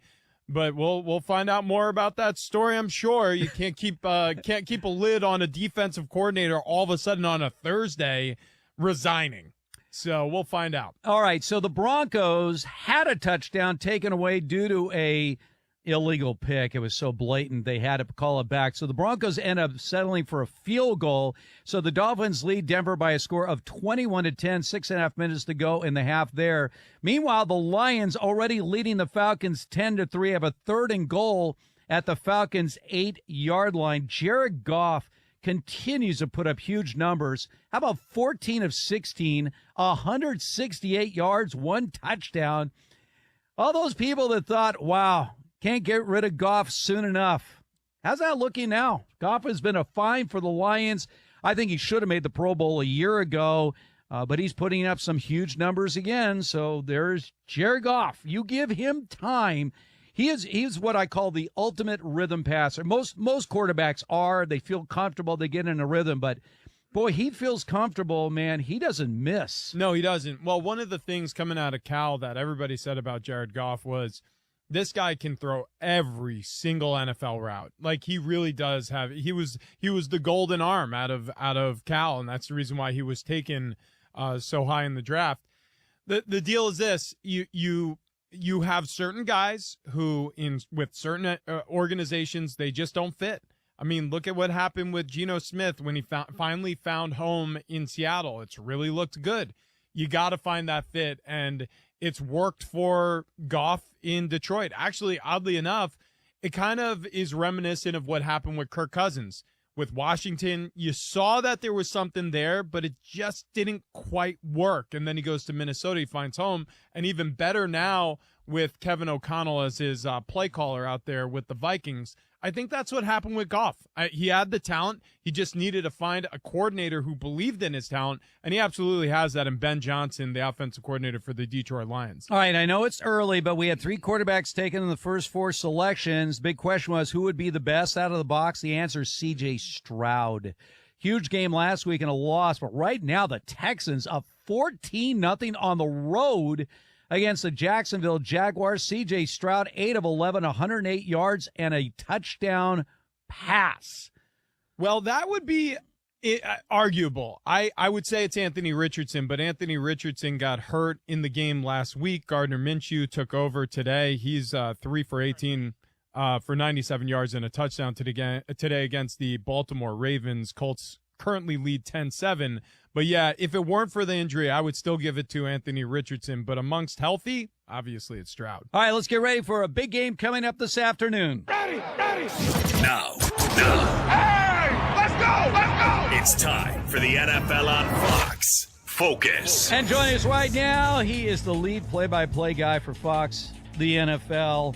Getting ready for the Bears at the Chiefs. Kevin Burkhardt is joining us once again. Kevin, as always, we really appreciate you taking time out to join us, give a little preview of a game that took on a lot more interest this week with all the noise coming out of the Bears. Let's start with the Justin Fields situation and his criticism publicly of the coaching, taking him out of his game. I know he was defended by a lot of his teammates, but what's happening? What's that mindset for Fields and the Bears coaching staff as they prepare offensively against a team that, I'll put it this way, you better score some points if you're going to beat the Chiefs?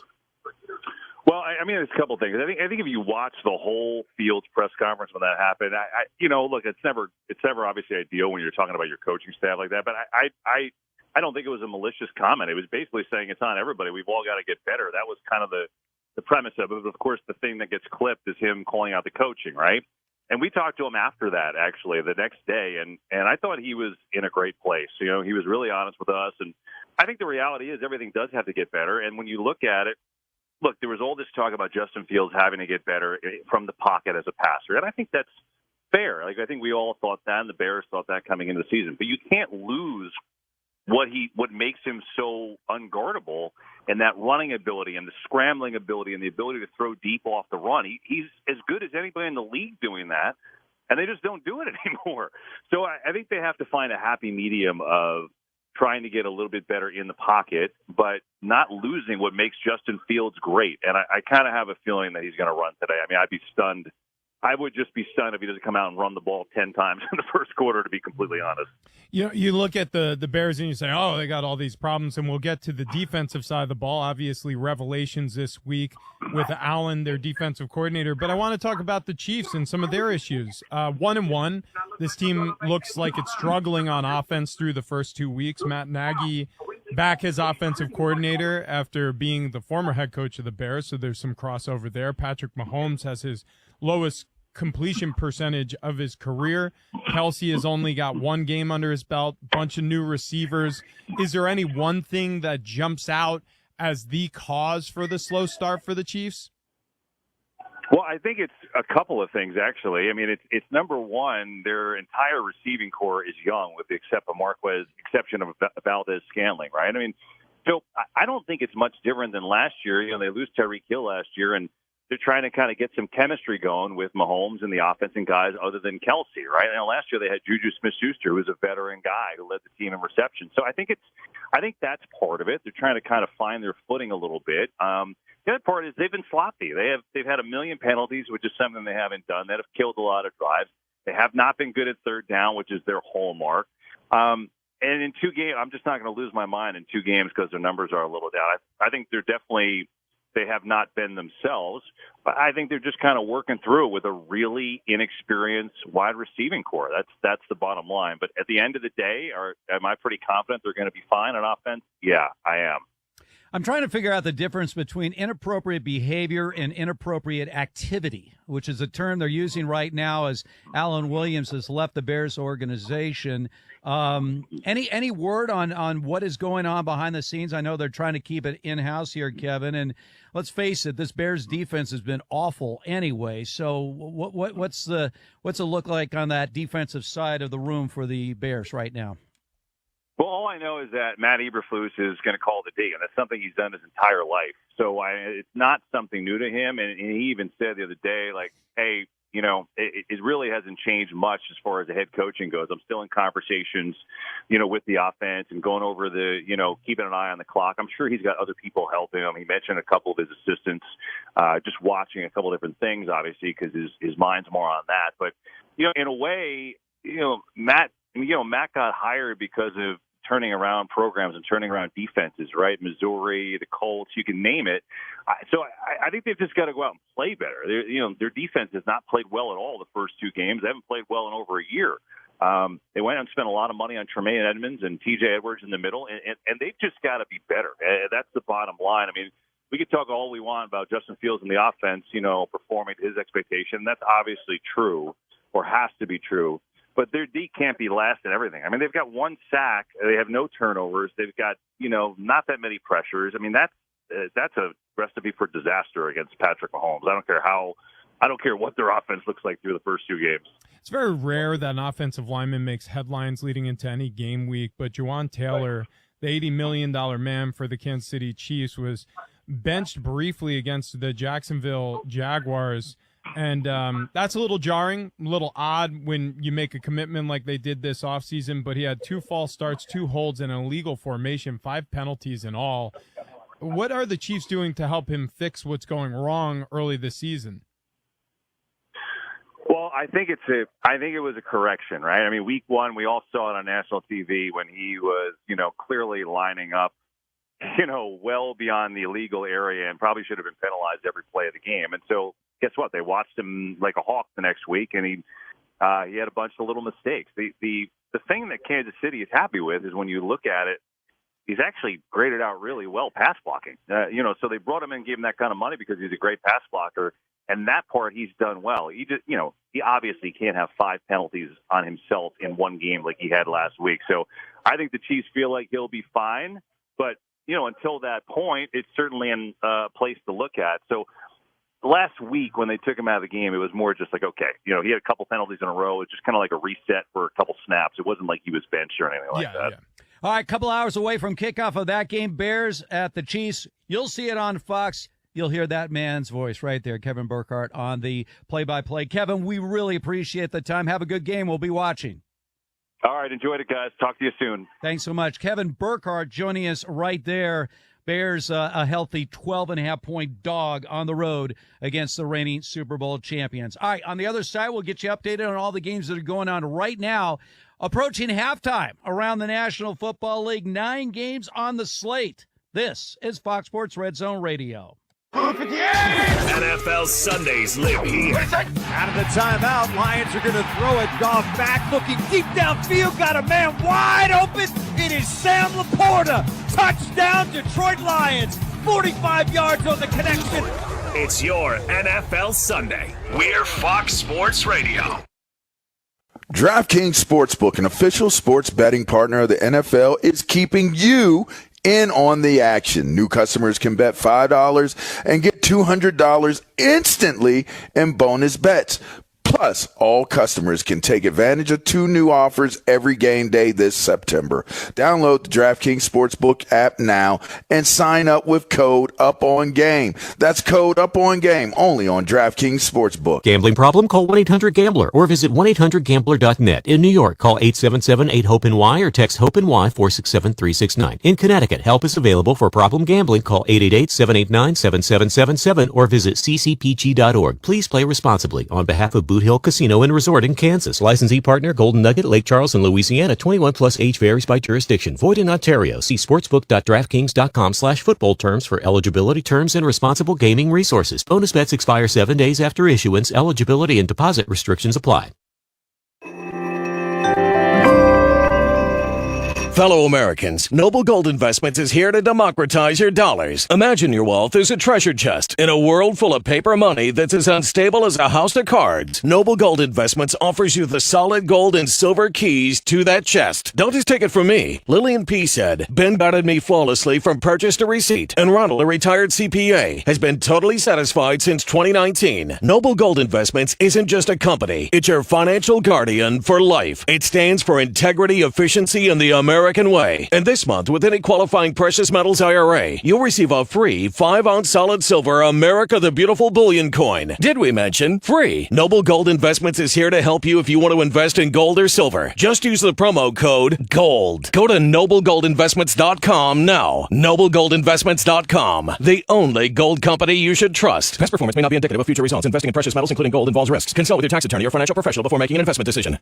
Enjoy cleaner, safer, and more private internet daily. Be more cyber zen.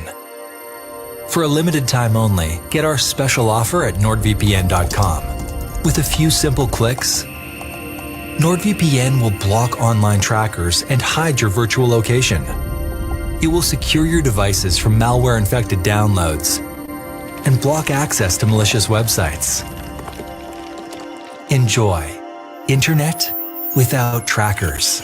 Internet without malicious websites. Internet without malware-ridden files. Imagine your data more secure, your connection protected. Be more cyber zen. Take advantage of our special offer now at nordvpn.com. NordVPN, cybersecurity built for every day. I am what I am. There's nothing normal about him, and he's not your average sports fan. Why are people trying to convince themselves average is good? He's different. I want my quarterbacks to be quarterbacky. He's Colin Cowherd, dissecting sports to their core every morning. Most great coaches are meant to be professors. Some are meant to be the dean of the department. It's The Herd with Colin Cowherd. Weekdays at 12 p.m. Eastern, 9 a.m. Pacific on Fox Sports Radio. Now, here's a taste of something that you missed from the Doug Gottlieb Show. Gotta have it. It's great. San Francisco, Dallas, so far, and Miami, they look like the three best teams. Philadelphia, they look a little rusty and start trying to figure out their offense a little bit. But if I was to say, hey, can Brock Purdy go win you a game? I don't have a definitive answer. And again, that doesn't mean they can't win. It doesn't mean he stinks. It just means you have to be reasonable about it, and you have to at least prepare for that eventuality. Or you got to think, is there somebody else who can win us a game? Maybe you don't need to. I don't think that's arrogant. I think there's a cost-benefit analysis to anything you do. But he is your quarterback. He has earned respect. I do think he'll get better as the year goes on, because remember, now he's seeing people's adjustments to him, to their style, to how they play with him. It's not like don't buy green bananas, but by and large, teams that get to the Super Bowl, and Garoppolo is not among these, but by and large, guys that get to the Super Bowl are Hall of Fame caliber players as quarterback. Yes, Ramos. However, don't you think that for what they got him for, where they got him, and he's probably done above and beyond his Call of Duty up to this point? If you list over or under on what he would accomplish in his career as the last pick in the draft, he's already hit the over. He's already hit the over. So yes, not just, hey, what he's done in comparison to what you'd think he'd do in his first year and a half, 2 years in the league, or 3 years in the league, but I think... To get the rest of what Doug said, podcast it by searching The Doug Gottlieb Show. And as always, you can hear The Doug Gottlieb Show weekdays at 3 Eastern, noon Pacific, right here on Fox Sports Radio. We've done the calculations. We've crunched the numbers. Our morning math is simple. 2 pros plus 1 Joe equals a butt-kicking combination. They're like emotionally unstable zombies. LeVar Arrington, Brady Quinn. Everything felt really itchy. And Jonas Knox. I like it chunky. What? Come on. It's 2 pros and a cup of Joe. Kicking butt every morning. Weekdays at 6 a.m. Eastern, 3 a.m. Pacific on Fox Sports Radio. Did you know that we have original podcasts too? Check out Unbreakable with Jay Glazer. Welcome to Unbreakable, a mental health podcast. Or Inside the Parker with Rob Parker for you threadheads. Baseball. The I Want Your Flex podcast with Dan Beyer and Mike Harmon for fantasy junkies. And what about everything Up on Game Presents offers? Want more Ben Maller? How about the Fifth Hour podcast? We have a podcast for everyone. And it's all on the iHeartRadio app or wherever you get your podcasts.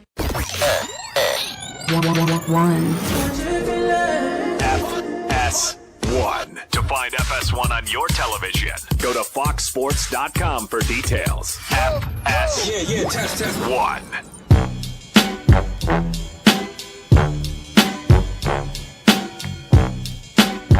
Kirk back to pass, looks right, sees nothing, throws left at the goal line. It's caught. Touchdown! Josh Oliver with his first touchdown as a member of the Minnesota Vikings. That's K-Fan 100.3 FM Vikings Radio Network.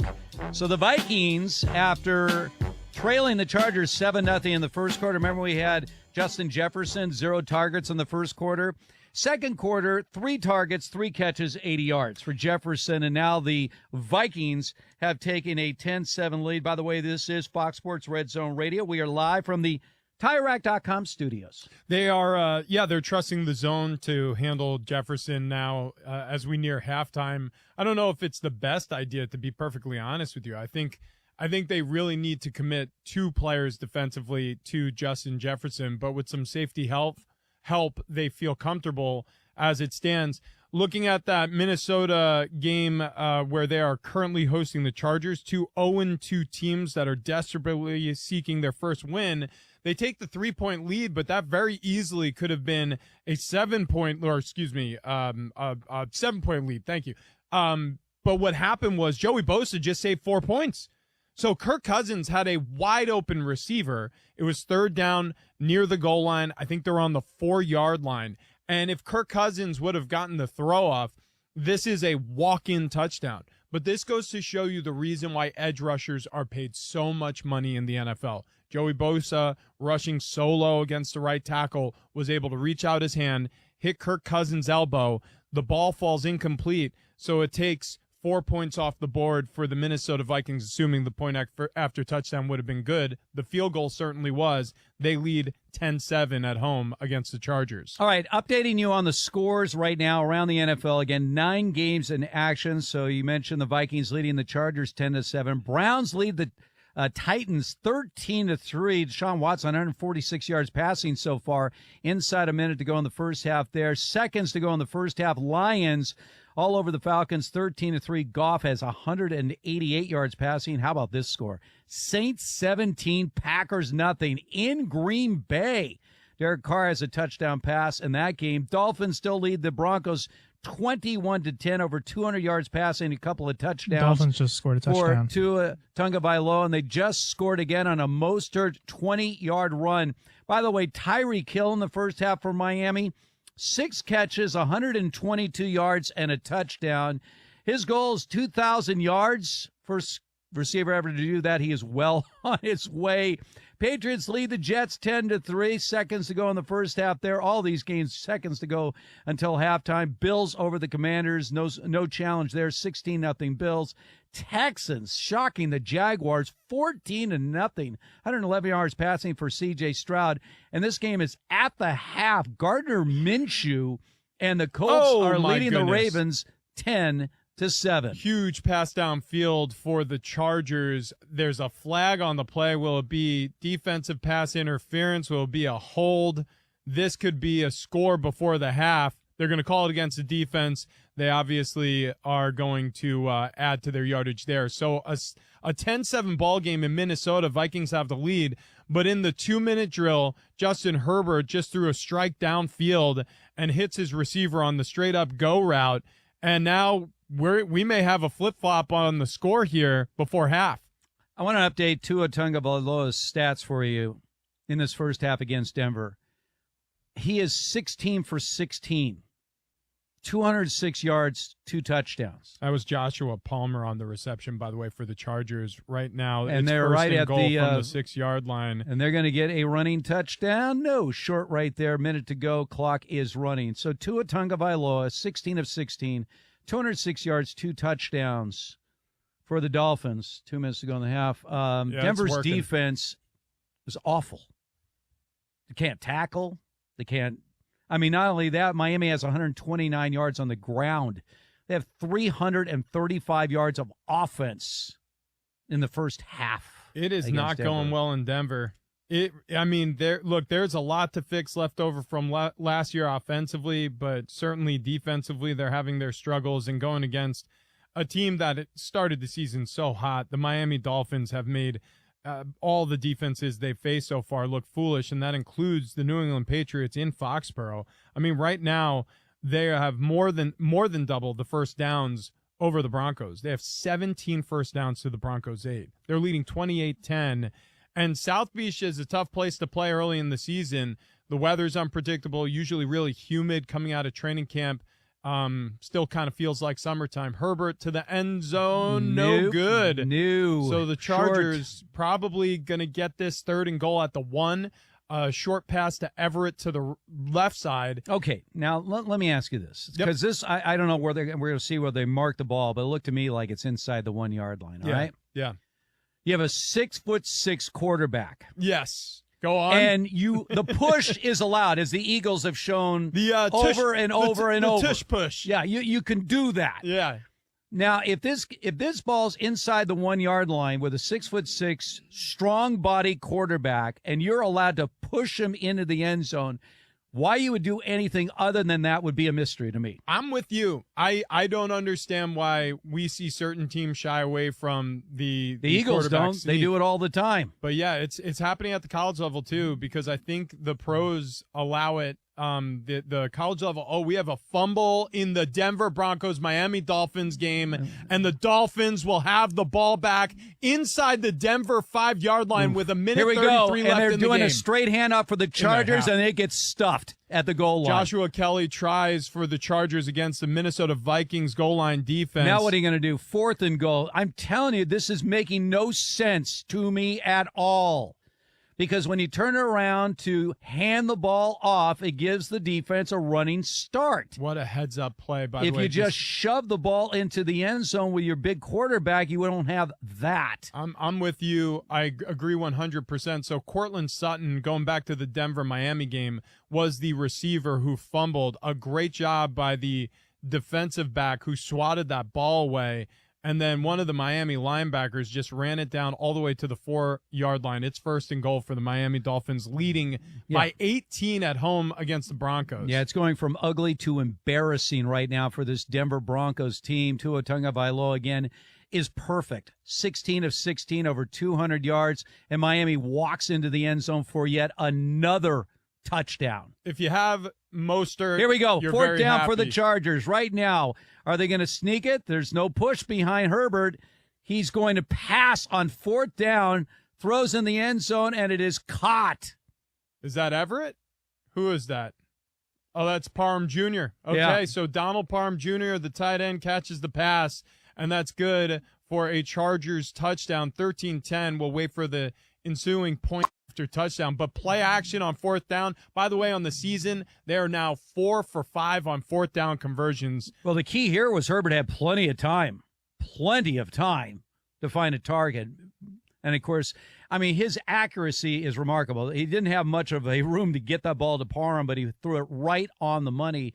So the extra point is good, and the Chargers now with a 14-10 lead with 47 seconds to go in the first half in that game. But this Denver-Miami game, yikes, 35-10 Miami, minute and a half to go in the first half. I mean, at some point here, Sean Payton's going to have to answer some questions. And if this game continues on the trajectory we're watching right now, people are going to say, dude, you're 0-3. Well, whose fault is it now? You're only as good as your last game. Yeah. And if Russell Wilson, to your point, he shows some life, he's playing a little bit better, the questions are going to start coming down on the head coach Sean Payton, and they're going to say, "Hey, what about this defense? What about special teams? Where are we lacking everywhere?" Look, Sean Payton, in my opinion, he's safe. He just signed he is absolutely a big safe. long-term deal. He's going to make excuses throughout this season as to why it's early. Don't judge us now. Judge us when we have the full effect of the Sean Payton plan and the regime in place. But 0-3, like we discussed before the at the start of the show with the Chargers and Vikings game, you have a 2.5% chance of making the playoffs if you start your season 0-3. And trailing right now 35-10, it looks like that's going to be the case for the Denver Broncos. I want to update those odds for this Bronco team from what I've seen so Go ahead. far. 0.0 chance of making the playoffs. We're brought to you by Progressive Insurance. Progressive makes bundling easy and affordable. Get a multi-policy discount by combining your motorcycle, RV, boat, ATV, and more. All your protection in one place. Bundle and save at Progressive.com. Let's find out what is trending right now. And well, Monty, that one highlight that we heard, it was very quiet. Yes, I think it came bad. into the system quiet, and I didn't know. And all of you, I was like, "What are you talking about? I can hear it." So I was very confused. I think it just came into the system low. Okay. That's what it was. Because then I played another one, and I was like, "Oh, you could." That's what they said. They're like, "It was just really low." Because my hearing's terrible, as everyone knows. I could faintly hear that 76-yard punt return for a touchdown. Well, I wanted to Good keep it test for my interesting. ears, yeah. I wanted to keep it interesting. Make sure people are listening. Keep us guessing. Sometimes when you go silent, people are like, "Oh, something important's about to happen." So it was all part of the plan. Let me tell you what's not trending. Trevor Lawrence, is he playing, guys? Is he out there? What is going on? After a good week 1, I haven't seen him do anything. I have him in a league, which is why I'm upset. But the Texans are beating the Jaguars 14-0. They're about to head into halftime. All of these games are either at halftime or heading into halftime. CJ Stroud, though, for the Texans, 163 yards and a touchdown in the air. And then the Colts are beating the Ravens by just a field goal. 10-7 is the score. Gardner Minshew in for Anthony Richardson, who is not in this game. 103 yards and a touchdown in the air for Minshew. The Bills all over the Commanders, 16-0. Josh Allen, 140 yards and a touchdown in the air. Patriots also beating the Jets 10-3. A little quarterback comparison on this one. Zach Wilson, 5 of 10, just 29 yards. Mac Jones, 9 of 18, 142 yards and a touchdown. The Chargers and the Vikings, as we all expected, a whole lot of stuff going on in this one, but the Chargers are up 14-10. 45 seconds left before they head into halftime. Dolphins, oh my goodness. They cannot stop scoring. 35-10 is the score. Tua Tagovailoa, is he still perfect? He was 16 of 16. Y'all, 206 yards, 2 touchdowns, no interceptions, no sacks. I mean, it's a good start. It is I'll take it. Right? I would hope maybe the defensive coordinator for the Broncos would come up with a different game plan for the second half. Just something. Change it up. Like, at this point, you might as well try anything. Just, throw stuff to the wall and see if it hits at this point. The Saints beating the Packers, which you mentioned, at home, 17-0. Lions up on the Falcons 13-3, and the Browns also up on the Titans 13-3 at halftime. You guys were talking about the Jets earlier, and I don't know if you mentioned it or not, but Jay Glazer of Fox Sports reported this morning that Carson Wentz and Matt Ryan both reached out to the Jets following Aaron Rodgers' injury, and the Jets declined. Jets declined. Declined. One guy that didn't get that far was Tom Brady. He just made it clear immediately. Right away. Like, that is not happening. Yeah. I'm sure they would have taken that one. How about one. Phillip Rivers? He's been out of the league 2 years now. I mean, it's not like he's lost a step because he never had a step. So I would like that because he never went far, in his career. I mean, he went to the Colts for that 1 year. They were in the playoffs. Right. But, it's like a Mike Trout situation. Yeah, exactly. Yeah. All right, Monty, thank you very much. Yep. By the way, when you look at some of these games right now, I mean, Packers losing 17-0 at home at the half to the Saints. And by the way, the Texans got a field goal right before the half. Houston 17, Jacksonville 0 at the half in Jacksonville. Yeah. Well, you look at the Jags right now, and it's just they're being stopped offensively. I mean, it's got to be frustrating for this fan base. for the first time in a long time having a real team to root for, but they can't get any rhythm on offense at all. The Texans, meanwhile, I mean, they've been crushing it. Third down efficiency, they've gone 5 for 8 on third down. Jacksonville is only 1 for 6. And in terms of every other measurable stat, it's fairly even. They're just not doing anything. Drives are stalling, and third down conversion rate is insanely low. So whatever DeMeco Ryans is doing defensively on third down for the Texans, it's working. The Jacksonville Jaguars and Doug Peterson, they got to make some huge adjustments at halftime. All right, with all these games at the half, I want to go back to Thursday and the 49ers' demolition of the New York Giants. And I'm watching this game, right? And Ayuk was out, but you have McCaffrey, you have Kittle, you have Deebo Samuel. I mean, these are superstars at all these skill positions, but I'm watching Brock Purdy. Yep. And the Giants were putting pressure on him, and he made a couple of throws with guys in his face that can only be described as unbelievable throws. Yeah. So, yesterday Adam Kaplan joined us, our NFL insider. He's one of those guys that's still hesitant to sort of give the green light to call Brock Purdy an elite quarterback. Sure. I don't have that hesitancy watching this guy play. I know his job in that offense is just get the ball in the hands of these great playmakers. But he was doing it under duress. I mean, he was making plays. The Giants are throwing a lot of different things at him. He's not the biggest guy. He doesn't have the biggest arm.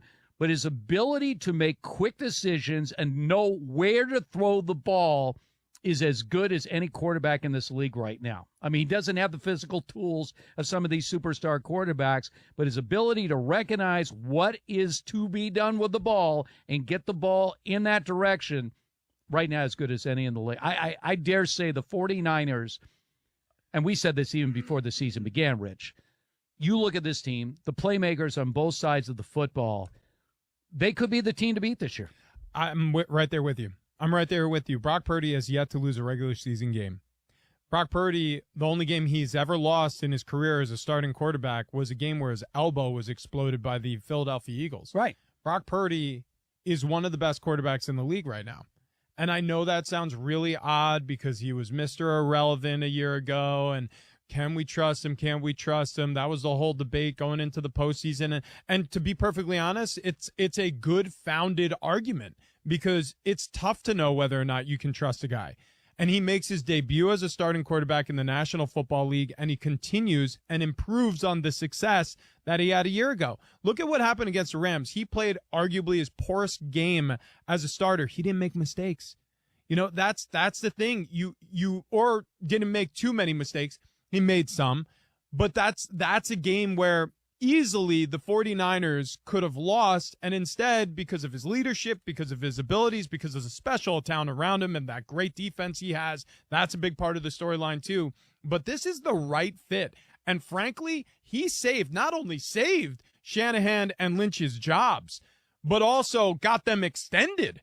That news came out right before the NFL weekend on Friday that the 49ers have given it fresh extensions to both Kyle Shanahan and to John Lynch, their general manager. And the reason being because Brock Purdy has developed into a sensational starting quarterback, a franchise quarterback in the NFL. All right, you want to hear the weirdest stat line of the first half of today's game? Let's hear it. Derrick Henry, superstar running back of the Titans, halftime against the Browns.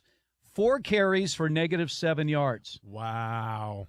Derrick, how would you like to have that on your fantasy team right now? Derrick Henry has 4 carries for -7 yards, so he's averaging -1.8 yards per carry. Okay, here's something that you're not hearing enough of, and I understand that it's not sexy anymore, but the Cleveland Browns have an absolutely dominant defense.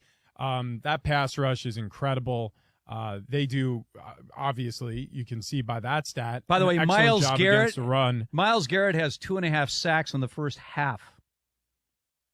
He has great. 2.5 sacks in the first half. He was my pick in the preseason for Defensive Player of the Year, and it's because he's just always around the quarterback. There's a bunch of those guys in the league now. Nick Bosa, Joey Bosa. You look at T.J. Watt, what he's done for the Steelers. He was injured part of the season last year. Otherwise, it would have been an insane season for him last year. Myles Garrett is unbelievably talented as a pass rusher, and he's a good run stopper too. Third and goal situation for the Denver Broncos, looking to put a score on the board. They are trailing 35-10 in Miami right now. 11 seconds left in the half for the Broncos. And they just had Russell Wilson under pressure, tried to find a receiver in the back of the end zone. It went out of bounds, incomplete. Miami has called a timeout, so we're waiting for the ensuing play. But if it's a 35-17 game here going into the half, much more comfortable if you're Denver looking at the scoreboard there than trailing by 25 leaving the first half of play. This game's over. Come on. They haven't stopped Miami the whole game. Wait, what happens have no defense. What happens if they let Russ cook? Again, that guy that they're showing Tua Tagovailoa is 16 of 16 passing. What do you think? He's going to go 0 for 16 in the second half?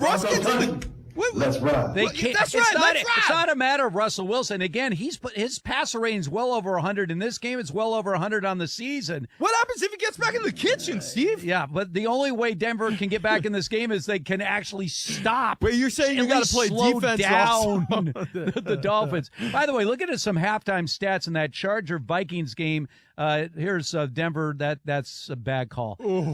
Chargers fourth down now. Was that Russ who got sacked, or did he get it out to a receiver? He got it out to a receiver for a big loss. All right, Chargers lead the Vikings 14-10.5. You know, Kellen Moore comes in, right, as the new offensive coordinator, and they want to get more balance in their offense. Apparently not with Austin Eckler out.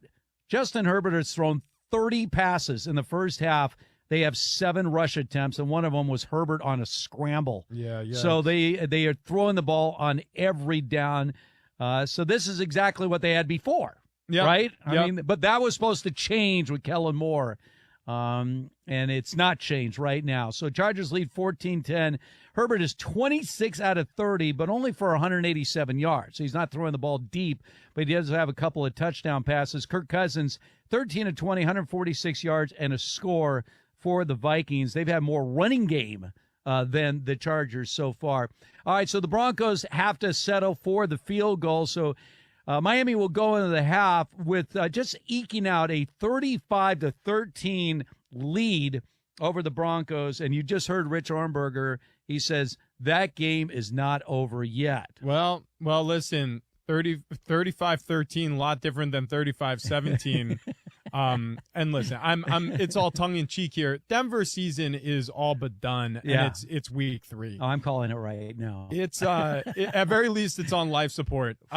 Sean Payton has his work cut out for him if this is going to work. Obviously their personnel department has some work to do on this offensive line and this defense. Their defense hasn't stopped anybody really in particular this season. Russell Wilson, though, to his credit and to Sean Payton's credit, has looked better this season. All right, on the other side, we will get to the second half beginnings of all 9 of these games around the National Football League. For all the latest scores, stats, and everything you need, keep it right here. This is Fox Sports Red Zone Radio. Did you miss this? It's game day now. Hand out to Mosier. He just about walks in the end zone. Another touchdown for Miami, and this is turning into a runaway. Or this? Herbert throws to the end zone. Caught Parham. What a grab. Touchdown Chargers. It's your NFL Sunday. We're Fox Sports Radio. Hey, are you a whiskey lover? If so, you have to try the new Keeper's Heart whiskey. Keeper's Heart is one of the first to blend Irish and American whiskey. And it's really good. So good, in fact, Keeper's Heart has been recognized as one of the world's best whiskeys for the way it brings together the boldness of American whiskey with the smoothness of Irish whiskey. It's the perfect matchup. Keeper's Heart is a legend in the making. Trust us, you gotta try it. Drink responsibly. For the ones who work hard to ensure their crew can always go the extra mile, and the ones who get in early so everyone can go home on time, there's Grainger, offering professional-grade supplies backed by product experts so you can quickly and easily find what you need. Plus, you can count on access to a committed team ready to go the extra mile for you. Call, click Grainger.com, or just stop by. Grainger, for the ones who get it done.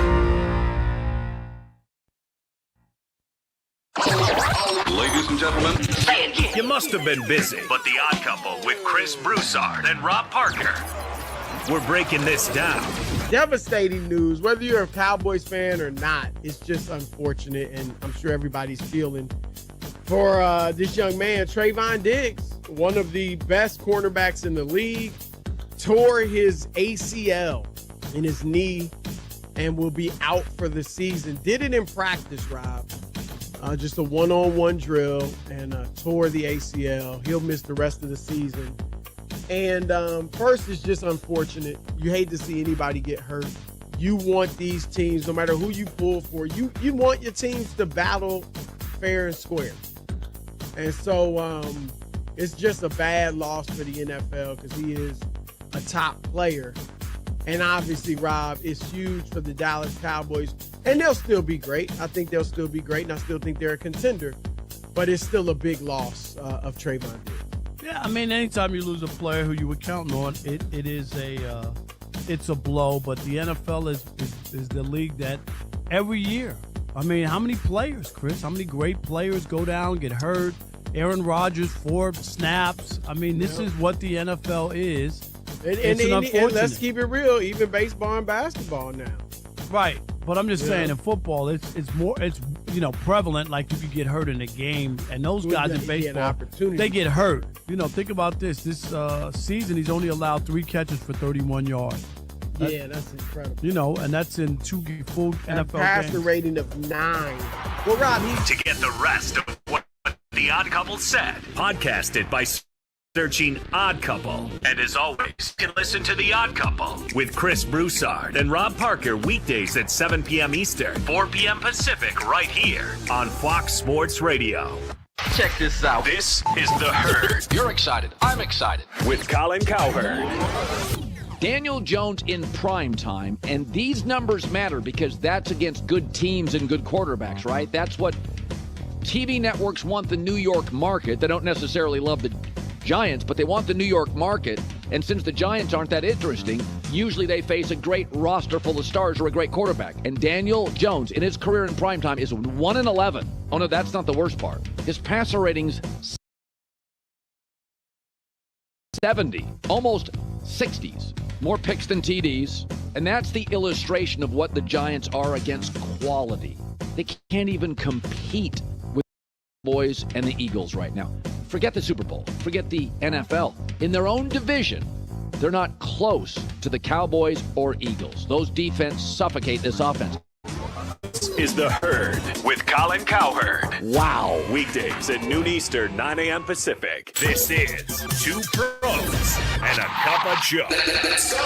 If guys don't get hurt, you don't get the opportunity to discover a Brock Purdy or a Tom Brady or whatever it may be. So when somebody goes down, the opportunity is there, and I think the entertainment value of it is seeing if guys can step up to the plate and do.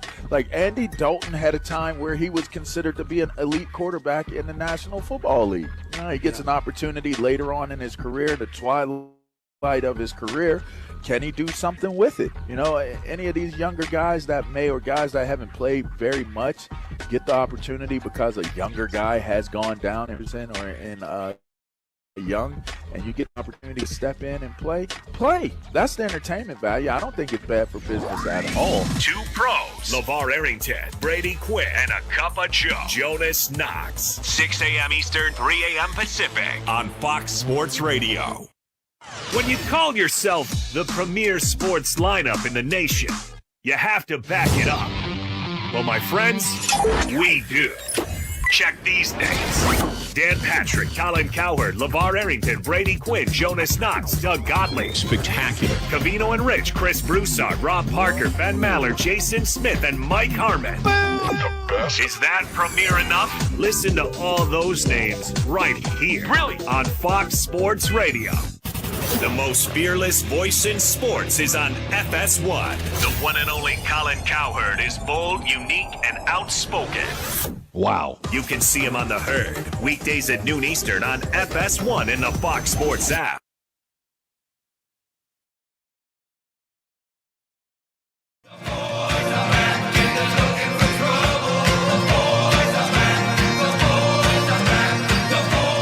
Mostert, the running back. A-chain flank to the left. They give an inside handout to Mostert. He just about walks in the end zone. Yeah. Another touchdown for Miami, and this is turning into a runaway. Oh, yeah. More than a runaway.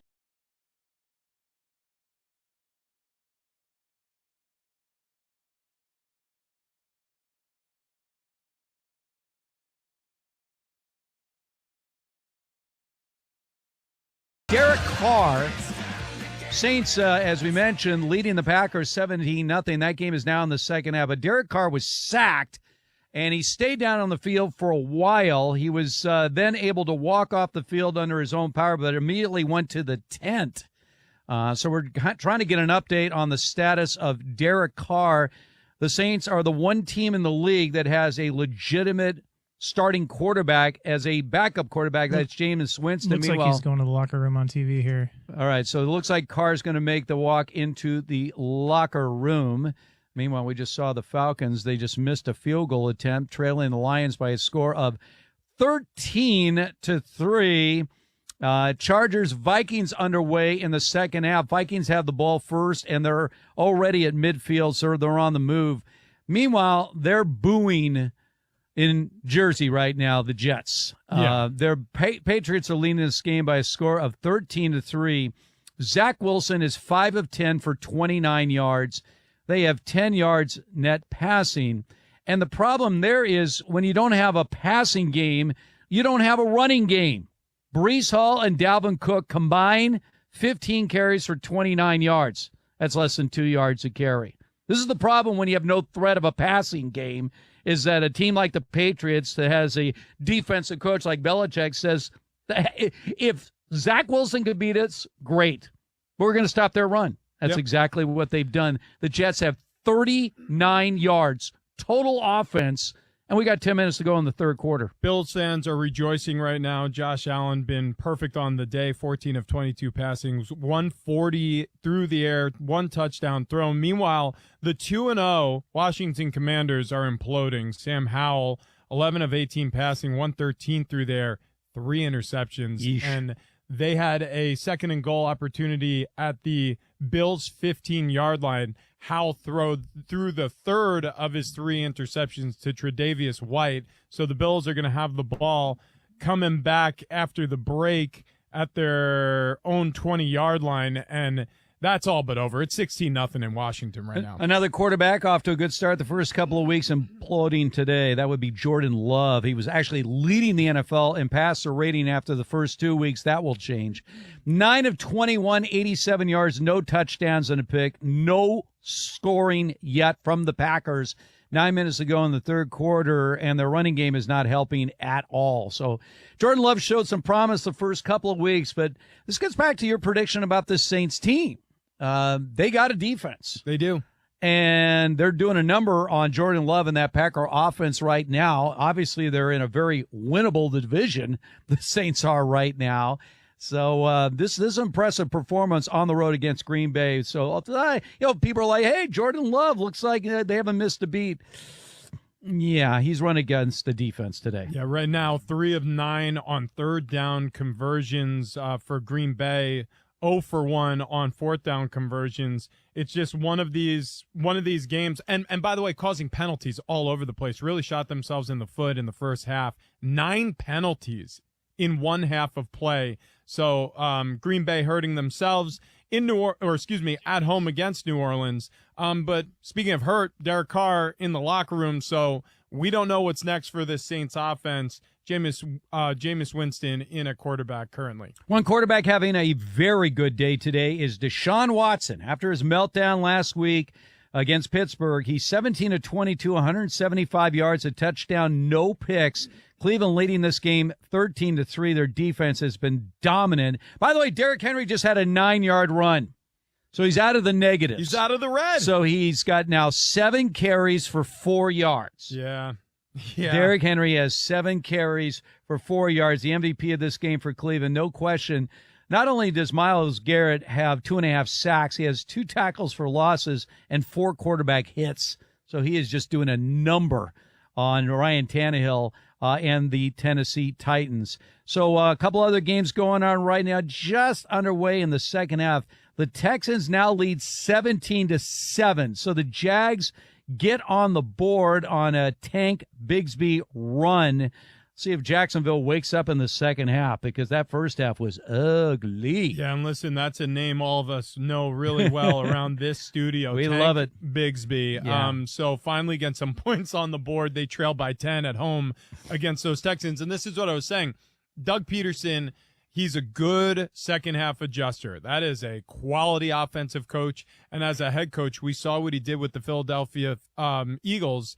And that was a tough situation in retrospect, especially understanding who Carson Wentz is as a quarterback, how difficult he's become to work with, and the sort of the way he's known around the National Football League right now.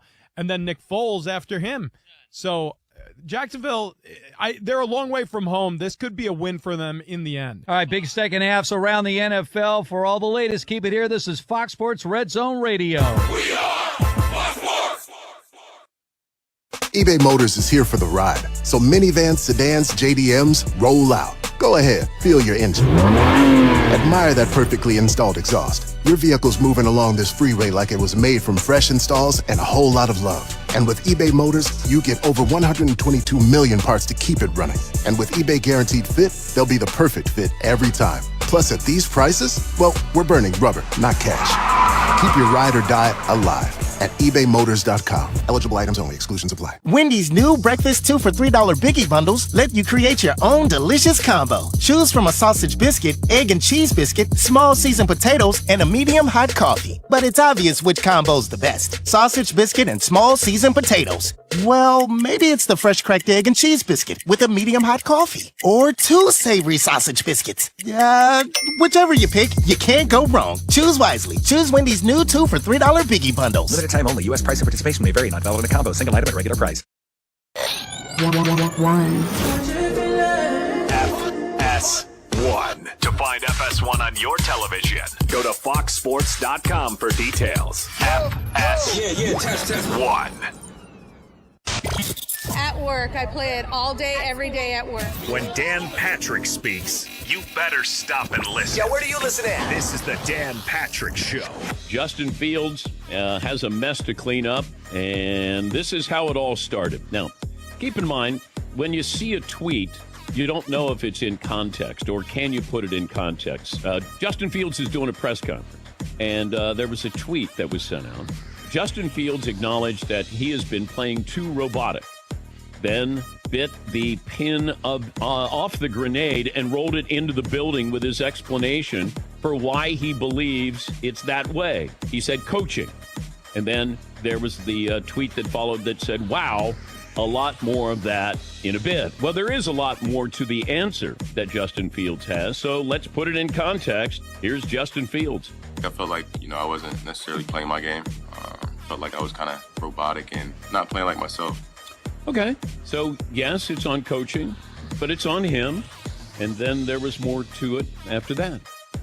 I don't think it's too many coaching voices, but I just think when you're fed a lot of information at a point in time and trying to think about that info, like when you're playing, it doesn't let you play like yourself. I think that's the biggest thing for me is just, playing the game how I know how to play it, how I've been playing it my whole life. So that's what I got to get back to doing. I don't think he realized what he said. Now, he had comments to say, and then after practice, he basically welcomed the media over. That doesn't happen. Athletes are like, I don't want to answer any more questions. If you stop the tweet and you stop at coaching, then all of a sudden you've detonated the grenade. If you want to know what Dan Patrick said next, just podcast it by searching The Dan Patrick Show. And as always, you can listen to Dan Patrick live weekdays, 9 a.m. Eastern, 6 a.m. Pacific on Fox Sports Radio. Here we go. Steve Covino. Ooh. Rich Davis. Yes. This is Covino and Rich. Here's where I call the bull junk. I'm not saying Sean McVay's wrapped up in junk. I'm not saying he's wrapped up in some type of Vegas gambling shenanigans. No. At all. That's not. I'm not saying that even what a little anybody's bit. saying. I don't I'm saying Sean McVay's full of bull junk by saying he didn't even know the point spread of the game. And that's what he's claiming. There is no coach in the NFL or player in the NFL college anywhere that doesn't know if they're the underdog or favorite. That you can't avoid it. There's no way to avoid it. You don't think that McVay knew that they were about a touchdown underdog? Sean McVay, Bulljunk, says he was not aware of the spread against the 49ers on Sunday. Apparently, there are a lot of people in Vegas PO'd about that decision.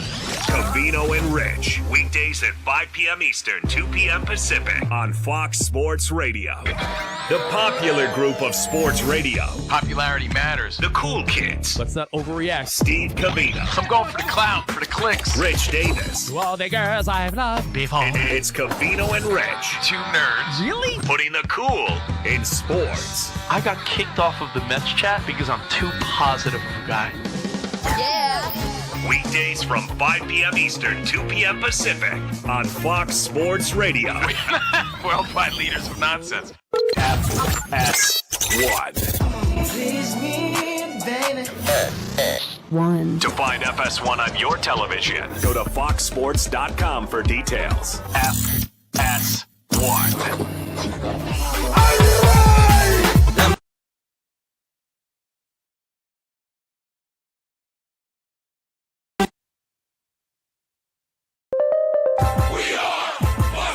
And here's what you need to know. The Miami Dolphins were nearly perfect in the first half. Motion to running back. A-chain flank to the left. They give an inside handout to Moser, and he just about walks in the end zone. Another touchdown for Miami, and this is turning into a runaway. Dolphins Radio Network on the call. They're beating the Broncos 35-13. They just got going in the third quarter, but Tua Tagovailoa perfect in the first half. 16 of 16 for 206 yards and some touchdowns. Russell Wilson, 17 of 25, 205 yards and a touchdown. Right now, the Saints are beating the Packers 17-0 halfway through the third quarter, but Derek Carr was sacked early in the third quarter. He has a shoulder injury and is questionable to return. The Lions beating the Falcons at home 13-3, less than 5 minutes to go in the third quarter. Patriots over the Jets 13-3 halfway through the third. Bills over the Commanders 16-0 halfway through the third. I'm Monty Bolaños.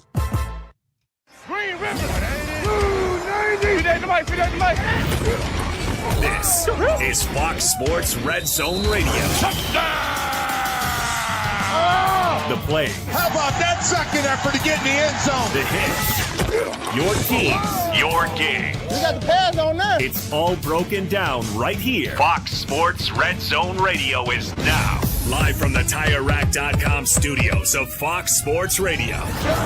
Here's Steve Hartman and 6-year NFL veteran Rich Ornberger. Bigsby, the running back.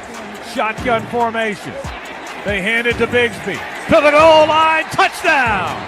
Tank Bigsby, a 1-yard touchdown run, and Jacksonville is on the board. Yeah, the Tankster. There he is. FM 92.5 Jaguars Radio Networks after spotting the Texans a 17-0 halftime lead. Jaguars get on the board first in the second half, trailing by a score of 17-7. This is Fox Sports Red Zone Radio, and we are broadcasting live from the TireRack.com studios. TireRack.com, we're going to help get you there. An unmatched selection, fast free shipping, free road hazard protection, over 10,000 recommended installers. TireRack.com, the way tire buying should be. All right, some of the games we're watching right now, Rich. By the way, Cleveland just scored again as Jerome they are taking Ford, care of the Titans. Off left tackle, sweep play to the outside. He dives for the pylon. He gets in, and that's after a nice little scramble by Deshaun Watson off the right guard. He gets it down to the Titans' 3-yard line prior, or I should say on the play prior, and Ford in for his first touchdown of the day. Cleveland not only dominating on defense, and I do mean dominating this Titans offense, but they're starting to come awake offensively. If there one thing that the Titans have been known for, it's good defense and a good running game. Neither have been particularly active in this matchup in Cleveland. The Ravens are looking to get something done here. They had an early score, Lamar Jackson on a keeper, and they haven't done anything since.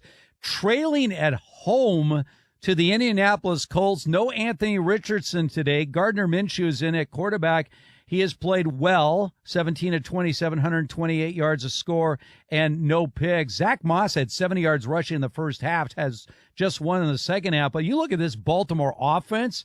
What offense? I mean, they have Lamar Jackson. Remember, they're going to pass the ball more, and we're going to see a different look for their offense. Gus Edwards has 49 yards on the ground. Melvin Gordon is 21 yards. They're not really getting the kind of running game we're used to. But Lamar Jackson, they thought, is going to pass the ball more. No, 12 of 14, 111 yards. So they've been scoreless since early in that first quarter.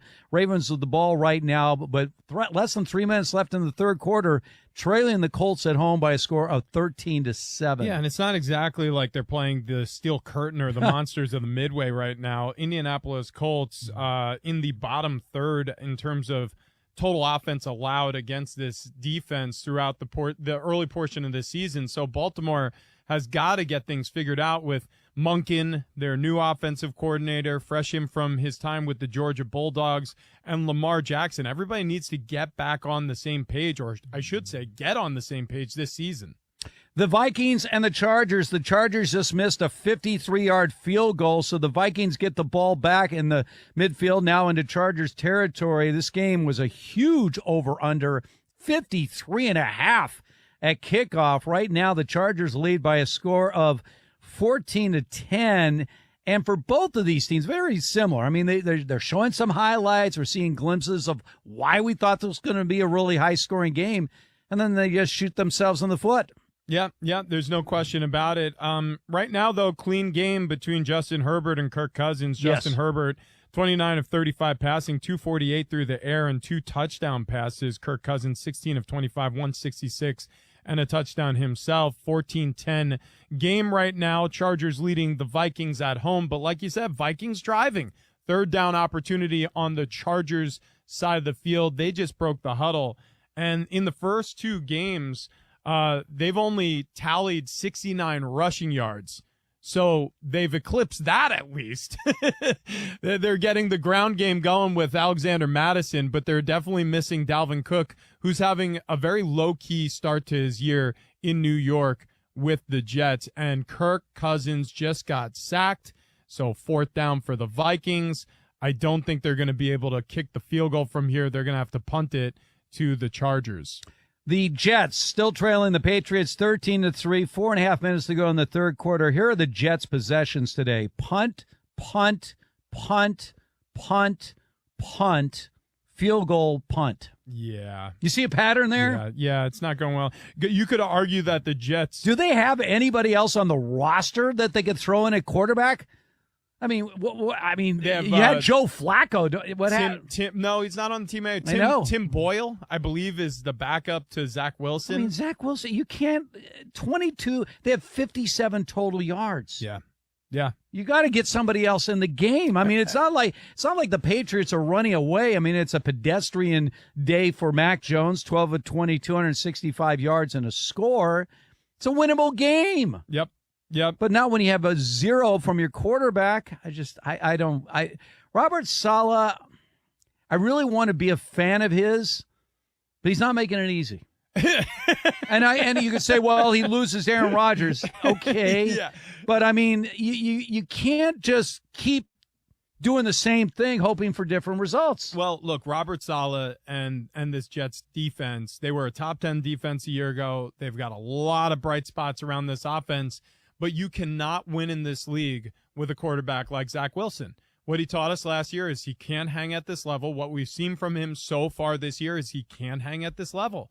And is it fair? No. I mean, nobody's waiting forever for a guy to catch up, but he was foisted into action last season and showed to be often injured, and then when he was available wasn't particularly effective.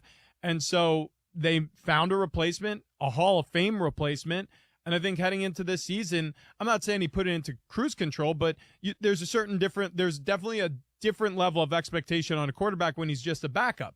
And I'm sure the pressure was off him a little bit. But after 4 games into that Bills opener, he's back at it, and nothing's changed. He looks like he's still being confounded by defenses, and the Patriots are never an easy task for an inexperienced quarterback. All right, we have a change in that Ravens-Colts game. The Ravens have scored to take a 14-13 lead. Lamar Jackson's second rushing touchdown of the game. So Lamar Jackson, 14-16, 133 yards through the air, 9 carries, 65 yards, and 2 touchdowns on the ground. So we got right at the end of the third quarter there. Meanwhile, the Miami Dolphins are showing no mercy. This looks like the Oregon-Colorado game yesterday. Oh, did you watch that? Yeah, that was. I mean, they were on a mission to embarrass. When you're up 13-0 and you go for a fake punt from your own 15-yard line, you know that you're out there to embarrass your opponent. 35-0 at halftime. Dion could spin it any way he wants. I mean, he was, saying, hey, we got our butts whipped. But, I mean, they have no offensive line and no defensive line. That's a bad combination. Yeah, they're going to struggle until they get those areas fixed. Devon Achane for the Miami Dolphins. He's had a huge game. Unbelievable. Shotgun formation takes a rush off the left end of this Miami Dolphins formation for 40 yards. Yeah, so he has 114 yards rushing. Mostert has 78 yards rushing. So that's 192 combined. They have 3 touchdowns combined on the ground. And Achane has a receiving touchdown as well. Now, Tua Tagovailoa has an incomplete pass now. Okay, well. He's now 18 of 19 I say for 237 yards, 2 touchdowns. That's unforgivable. Well, I'm tired of it, honestly. Tyreek Hill, 7 catches, 131 yards, and a score. He may get 2,000 yards by the halfway point. See, I mean, I thought you were going to say by the halfway point of the second half, which is it's possible against this Denver defense, who is stopping nobody, doing nothing. Keenan Allen with a big catch in this Vikings game. Chargers right now leading 14-10, and Keenan, I think already on the day, if I saw the stat correctly, he has double-digit receptions. And he just added another one there. I mean, number 13. He may end up in the Hall of Fame one day, folks. He's 30 years old. He's just as effective as he's always been. A little bit of a stat compiler because I realize that there haven't been deep playoff pushes. But as an individual talent, Keenan Allen is otherworldly in terms of his talent. Well, I understand what you're saying. Double pass, Keenan Allen throws it deep. Touchdown, Chargers. It is a touchdown for the Chargers, a walk-in touchdown.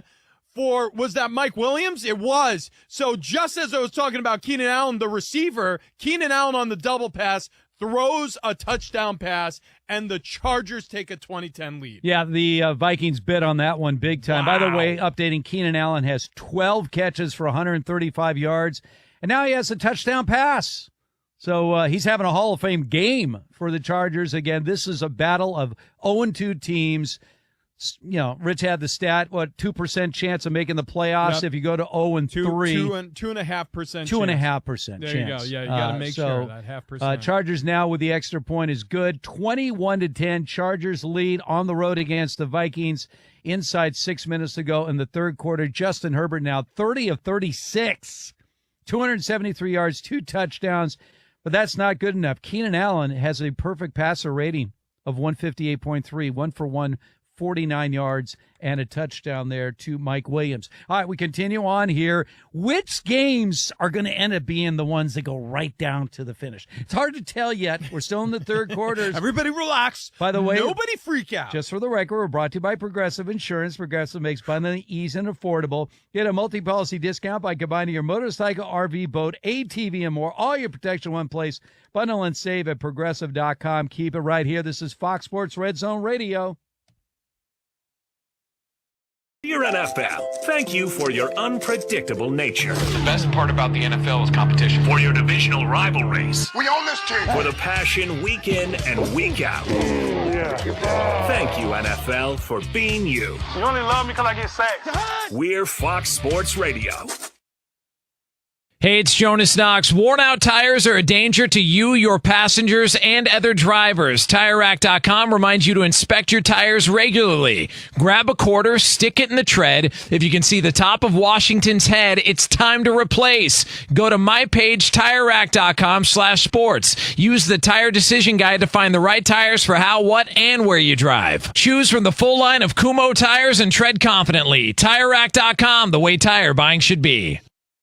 Do you know someone with a drug or alcohol problem? Get help right now. Insurance may cover everything. Stop the drug and alcohol nightmare. Call 800-296-1325, 800-296-1325. Are drug and alcohol problems hitting you too close to home? Get help right now. Insurance may cover everything. Call 800-296-1325, 800-296-1325. Paid for by the Detox and Treatment Helpline. Fellow Americans, Noble Gold Investments is here to democratize your dollars. Imagine your wealth as a treasure chest in a world full of paper money that's as unstable as a house of cards. Noble Gold Investments offers you the solid gold and silver keys to that chest. Don't just take it from me. Lillian P. said, Ben guided me flawlessly from purchase to receipt, and Ronald, a retired CPA, has been totally satisfied since 2019. Noble Gold Investments isn't just a company. It's your financial guardian for life. It stands for integrity, efficiency, and the American way. And this month, with any qualifying precious metals IRA, you'll receive a free 5-ounce solid silver America the Beautiful bullion coin. Did we mention free? Noble Gold Investments is here to help you if you want to invest in gold or silver. Just use the promo code GOLD. Go to noblegoldinvestments.com now. Noblegoldinvestments.com. The only gold company you should trust. Past performance may not be indicative of future results. Investing in precious metals, including gold, involves risks. Consult with your tax attorney or financial professional before making an investment decision. Texting enrolls you in recurring automated marketing text messages. Consent not required to purchase. Message and data rates may apply. One more rep. You got it. Nice work. You're a beast. Thanks, man. I feel better than I have in years. And I gotta tell you, taking Nugenix Total T makes a huge difference for me. Nugenix? That's the testosterone booster TV ads with Frank Thomas, the Big Hurt, right? Yes. The patented key ingredient is Testofen, which helps boost free and total testosterone levels. Well, it's clearly working for you. Are they still giving out complimentary bottles to people? Yes. Nugenix is a great way to increase lean muscle and feel stronger with more energy. And as Frank says, she'll like it too. I need to get a complimentary bottle of Nugenix. Just send a text. Text TIGER to 231-231 right now for your complimentary bottle of Nugenix Total T. It's the #1 selling testosterone boosting brand at GNC and Walmart. Do it now, and they'll also send you a bottle of Nugenix Thermo X, their newest, most powerful fat burner ever, absolutely free. Text TIGER to 231-231. That's TIGER to 231-231. These statements have not been evaluated by the FDA. This product is not intended to diagnose, treat, cure, or prevent any disease. Ben Maller, the big dog. I am the greatest effing clown. Ben Maller, the man with all the answers. And anyone who says otherwise is an absolute idiot. Ben Maller, the After Hours Specialist. This is the definition of stepping into it. It's the Ben Maller Show. So I've got Three Stooges, Alanis Morissette, and Jersey Mike. Weeknights at 2 a.m. Eastern, 11 p.m. Pacific on Fox Sports Radio. Kaboom! Damn, it's The Herd. When Colin Cowherd drops the info, The Herd, you need to listen. Right here. Third down, Brock Purdy was really good. Time of possession, he controlled it. Yards per pass, not a lot of dink and dunk. He's throwing it up the sideline. 26 first down, dominated the game. We've become so obsessed with the upside of quarterback. We fell in love with Zach Wilson because of a throw at the combine. Justin Fields' size and his ability to run. Yeah, maybe Brock Purdy's ceiling's a little lower, maybe a lot lower, but his floor is really high. He rarely even has a bad half or a quarter. He was very okay in that playoff game against Dallas. You know, the great Cowboy defense, but he completed 65% of his throws, won the game, and had no picks. San Francisco scored 30-plus points in all but 2 games he started and been healthy. He stays out of trouble. He accurately delivers the ball to the right people. Debo, Kittle, Christian McCaffrey. I think he moves pretty well. They can move the pocket with him. He moves well enough. He doesn't move too well where he's paralyzed by running. He sits in the pocket and throws strikes. He doesn't shrink. He doesn't have that Kirk Cousins like teeth-clenching stuff. I don't see a guy that's overwhelmed. I see a guy that moves well. I see a guy that gets rid of the ball accurately. He's confident. He's not cocky. San Francisco's offense is a symphony, and he keeps the beat. And this happens all the time. American Idol was the #1 show on television in America when, linear TV used to be a thing. #1 show for a decade. If you're eager to find out what Colin said next, just podcast it by searching The Herd. And as always, you can listen live to Colin Cowherd weekdays at noon Eastern, 9 a.m. Pacific on Fox Sports Radio. Dan Patrick. Complete awesomeness. The man we turn to when life hits the fan. I'll take that. Yeah. He doesn't ask for anything in return. Give me some dab. Yeah. He just wants to talk about sports. Oh, LeBron. Because Dan Patrick lives and breathes sports. Dan Patrick is sports. Wow, that seems a little extreme. And other things. Shut up. It's the Dan Patrick Show. Weekdays at 9 a.m. Eastern, 6 a.m. Pacific. On Fox Sports Radio. When you wake up, we're already awake. I got up and I did not shower. When you go to sleep, well, we'll be watching. Whoa, Colin! Why? Because we're the friend that you can't get rid of. People really underestimate my willingness to go home. We're that uncle who won't shut up. You shut up! We're the grandparents sharing wisdom. I have a 27-year-old wife, but I got billions. We're Fox Sports Radio. All the way live! The premier sports lineup in the nation. The most fearless voice in sports is on FS1. The one and only Colin Cowherd is bold, unique, and outspoken. Wow. You can see him on The Herd, weekdays at noon Eastern on FS1 in the Fox Sports app. From our left to right with Mike Boone back deep. 1 yard deep in the end zone. Last time he let it bounce. And this is going to be inside the 10. And this is Wop. Beck still going, running to the right side. Beck has some room. 25, 30, 35, 40. He's at the 50. He's at the 45 of Jacksonville. Beck across the 30, the 20, the 15, 10, 5. Are you kidding? Rock and roll. Touchdown, Houston. Texans. My goodness. Excuse me, Texans Radio Network. That wasn't even a return guy. That was rock and roll. So it was a muffed punt attempt on 4th down by the Texans. The up back, the fullback, the personal protector for the punter, Andrew Beck, the linebacker or fullback. Who knows? He looked like a linebacker. He picked up the football and he ran for 80-plus yards in the score for the Houston Texans. That was unbelievable. So the Jags had just kicked a field goal. They kick off and 85 yards for a touchdown. So the Texans lead the Jaguars by a score of 24-10. Once again, this is Fox Sports Red Zone Radio. We are live from the TireRack.com studios. All right, we're watching the Vikings right now, and they have just scored a touchdown. So the Vikings get right back in it. Osborne on the receiving end. We just looked up because they had a nice strike by Kirk Cousins on the deep crossing route to KJ Osborne, and he does the rest. Man, was that a 4th down play? Yeah, that was 4th and 6. They were 4th and 6. Wow, what a breakdown by the Chargers defense. Okay. So 4th and 6 at the 36-yard line. Chargers may have an opportunity to challenge here. I know every single scoring play is reviewed, so they won't have to challenge, but well, they're kicking an extra point, so there's no challenge here. Did his foot touch the white, though, when he took off? We'll see if they let this snap go, and the snap is off. The extra point is no good. Wow, they missed. No, he got in. Okay. Oh, yeah, can I see a replay of that? Wow.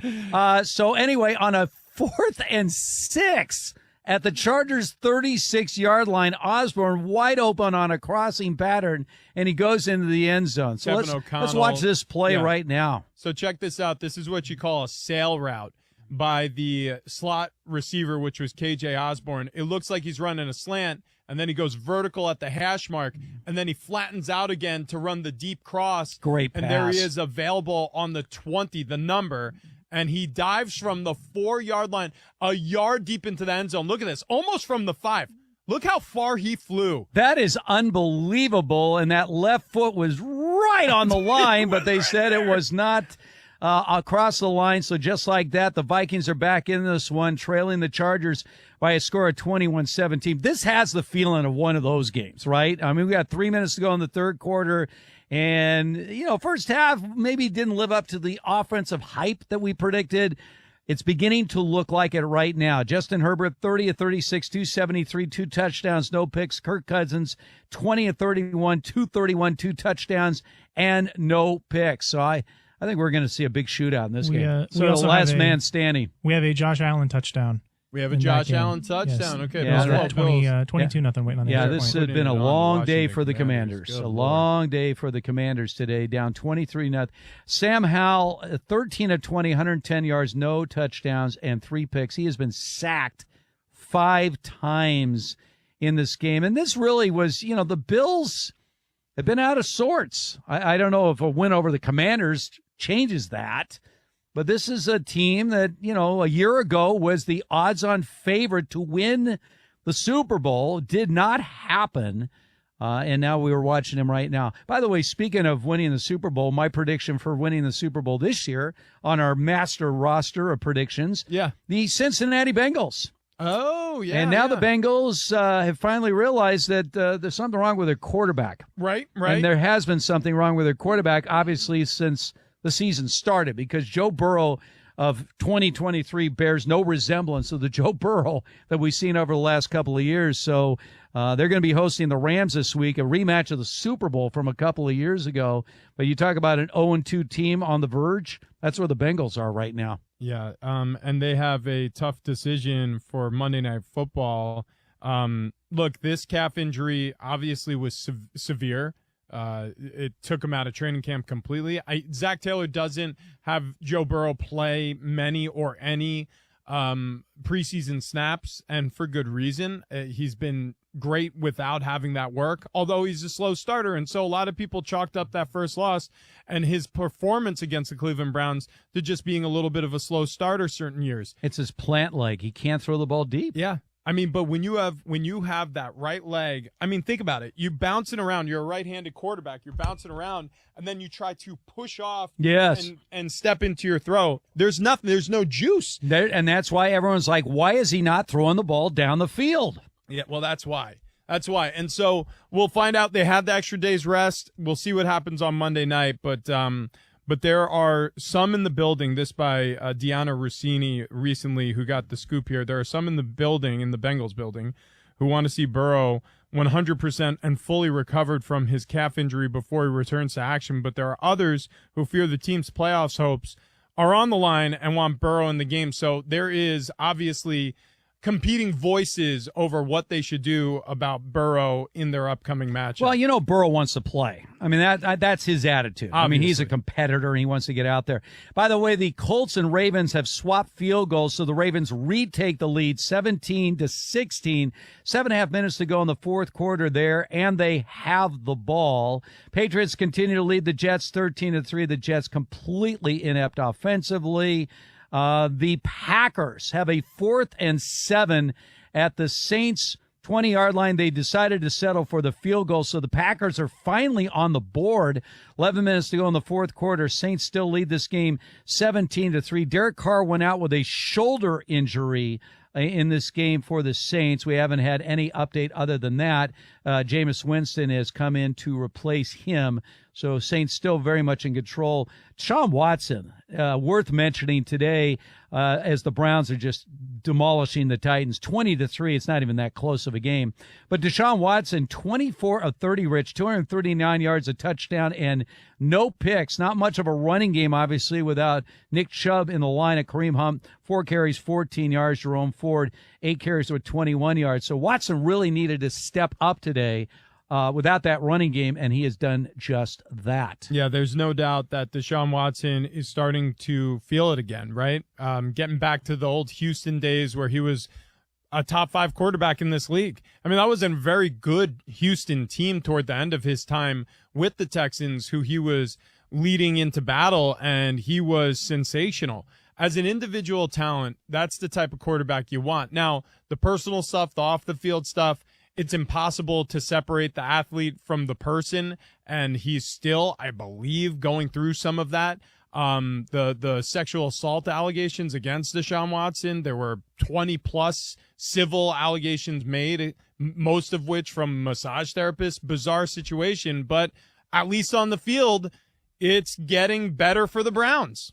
One guy that's had a lot of injury problems in his career, he's a talent, Mike Williams, wide receiver for the Chargers. And he is limping off the field right now for the Chargers. Okay, so Mike Williams, over the years, it looks like he was grabbing that left knee. Goodness gracious. That is such a blow for this Chargers receiving core.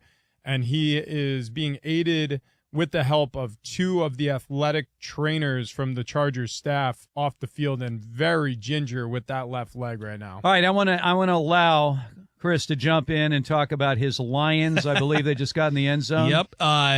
Bit of a struggle here for the offense, but Lions have now Jared Goff after it was I think it was Falcons went for it on fourth down, turnover there, and the Lions have answered, capping off a run toward the end zone with Jared Goff taking it in himself. Yeah, the Falcons' undefeated record most likely is going to end today. They've done nothing offensively against this Lions defense. And that was the big story. About 5 obviously. sacks in the game for the Lions. Yeah, well, I mean, this was the big story for the Lions going into the season. We knew they could score. Jahmyr Gibbs, by the way, 79 yards on the ground, so he has looked very good as a rookie. But defense, I mean, this was one of the worst defensive teams in the league a year ago, Rich. Yep. And they could only get better, and that's exactly what we've seen from the Lions, certainly today against Atlanta. Yeah, and I think it really comes down to one player who's getting better and better every single game you see him out there, Aiden Hutchinson, who just puts so much pressure on opposing quarterbacks. You know, we talk about TJ Watt and the Bosa brothers and what we've seen from Myles Garrett and Aaron Donald, but Aiden Hutchinson needs to start getting his due. And it's not always sacks, right? It's pressure. He gets a ton of pressure, and those hurries, they account for interceptions sometimes. They account for missed opportunities on third downs especially. He's a special player, and he's anchoring that defense in Detroit. All right, speaking of third down, the Chargers had a 3rd and 9, and Justin Herbert was stripped of the ball. He fell on his own fumble, but that will force a punt for the Chargers. So the Vikings were down 21-10, now 21-17, coming to the end of this third quarter, and they will get the ball back after this punt. All right, let's find out what is trending right now, and Mostert is having a day for the Dolphins, which is really good news for Monty Bolaños. It really is. I also, what did I say? I got him like in the 11th round. Like it was such a last minute. And I also have Jalen Waddle. So I had to bench him. I wasn't expecting Mostert to kind of carry all of it. I was thinking it was going to be Tyreek Hill. But hey, win-win. Not a win-win for everybody, though. Like the Titans, Falcons, and Packers, who have only hit a field goal in this game. So Browns all over the Titans. Deshaun Watson, you mentioned it. A much better game, 239 yards in the air and a touchdown. And the Browns are up 20-3 with less than 10 minutes to go in the game. Lions all over the Falcons, 20-3. Jared Goff, 243 yards in the air, 1 touchdown and 1 interception. Amon-Ra St. Brown, who was questionable, ended up playing 9 receptions, 102 yards. The Saints are beating the Packers. No more Derek Carr. They officially ruled him out for the rest of the game with that shoulder injury after being sacked very early in the third quarter. But they are beating the Packers 17-3. I am shocked about this one. Jordan Love had a good week 1, and I thought he was going to keep it going, but I'm surprised that the Packers only have 3 points. But again, they have a depleted roster playing, a bunch of players not playing for Green Bay. The Dolphins, honestly, have been so close to perfect against the Broncos, 42-13. A little over a minute to go in the third quarter. The Chargers and the Vikings have been going back and forth with LA back on top, 21-17, and they're about to start the fourth quarter. Justin Herbert, 300 yards, 2 touchdowns. Keenan Allen, who not only had a touchdown, had 14 receptions, 151 yards. And then we have the Patriots beating the Jets 13-3 with 10 minutes to go in the game. You guys were talking about the Jets were booing. I just saw a picture. Monty. Yes. Raheem Mostert just scored on another one. This time it was a receiving touchdown. Can I say this? That may have been the Broncos defense has been an embarrassment this entire day. That might have been the most embarrassing. A little swing pass to Mostert and missed tackle. Little dancing on the sideline. I mean, makes another guy miss. Oh, wow. So, anyways, are you happy, right? Like, I'm okay. I would like a fifth touchdown. He has 45 points in one of my leagues. Okay. I would like 50. Okay. So, come on, Mostert. No, I'm just kidding. That's pretty awesome. Thank you. Where was I? Oh, yes, Patriots and the Jets. I just saw a picture that whoever did the Jets, end zone painting their name or whatever, I guess, messed up and left footprints all over their end zone. So maybe that's what the fans are mad about. You can see little white footprints all over their end zone. You have one job, and that's not it. The Bills are still killing the Commanders, who have not yet scored. 30-0, 10 minutes to go in the game. Texans all over the Jaguars. I'm still looking for Trevor Lawrence. I'm going to put him on a milk carton. 27-10 early in the fourth. Colts and Ravens have been back and forth. Baltimore back on top, 17-16.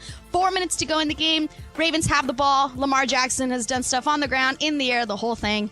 Back to, oh no, wait. AP top 25 looks different. AP top 25, real quick, looks a little different. Colorado fell out of the top 25 after getting whooped by Oregon. Yeah. Georgia, Michigan, Texas are still top 3. Ohio State moved up to 4. Florida State dropped to 5. Penn State moved up to 6. Washington up to 7. USC fell to 8. Wow. Oregon and Utah round out the top 10. USC, I tell you, that was a late game for a lot of people. Very. But they gave up 28 points to Arizona State. Yeah. I mean, their defense, like this Denver, they can't tackle. Mm-hmm. I mean, awful tackling. Wait, is it because it's so late and they're so tired? I'm tired. I don't know. Very sleepy. Yeah. Yeah. Sometimes you get sleepy out there. I can tell you that Can from you? experience. Yeah. Not everyone can stay up for Pac-12 after dark. Well, she's all smiles right now with that Mostert day. By the way, just to update, A-Chain with Miami, he has 151 yards from scrimmage and 2 touchdowns. Mostert has 142 yards from scrimmage and 4 touchdowns. Tua Tagovailoa, 22 of 25, 299 yards, 3 touchdowns. You said you needed more yards out of Tua. You're getting just that. Oh, yeah. Once again, this is Fox Sports Red Zone Radio. We are live from the TireRack.com studios. So, Rich, as I'm looking at the games right now, yes, we really only have a couple of games that appear to be in doubt. That would be the Ravens and the Colts. The Ravens leading the Colts 17-16.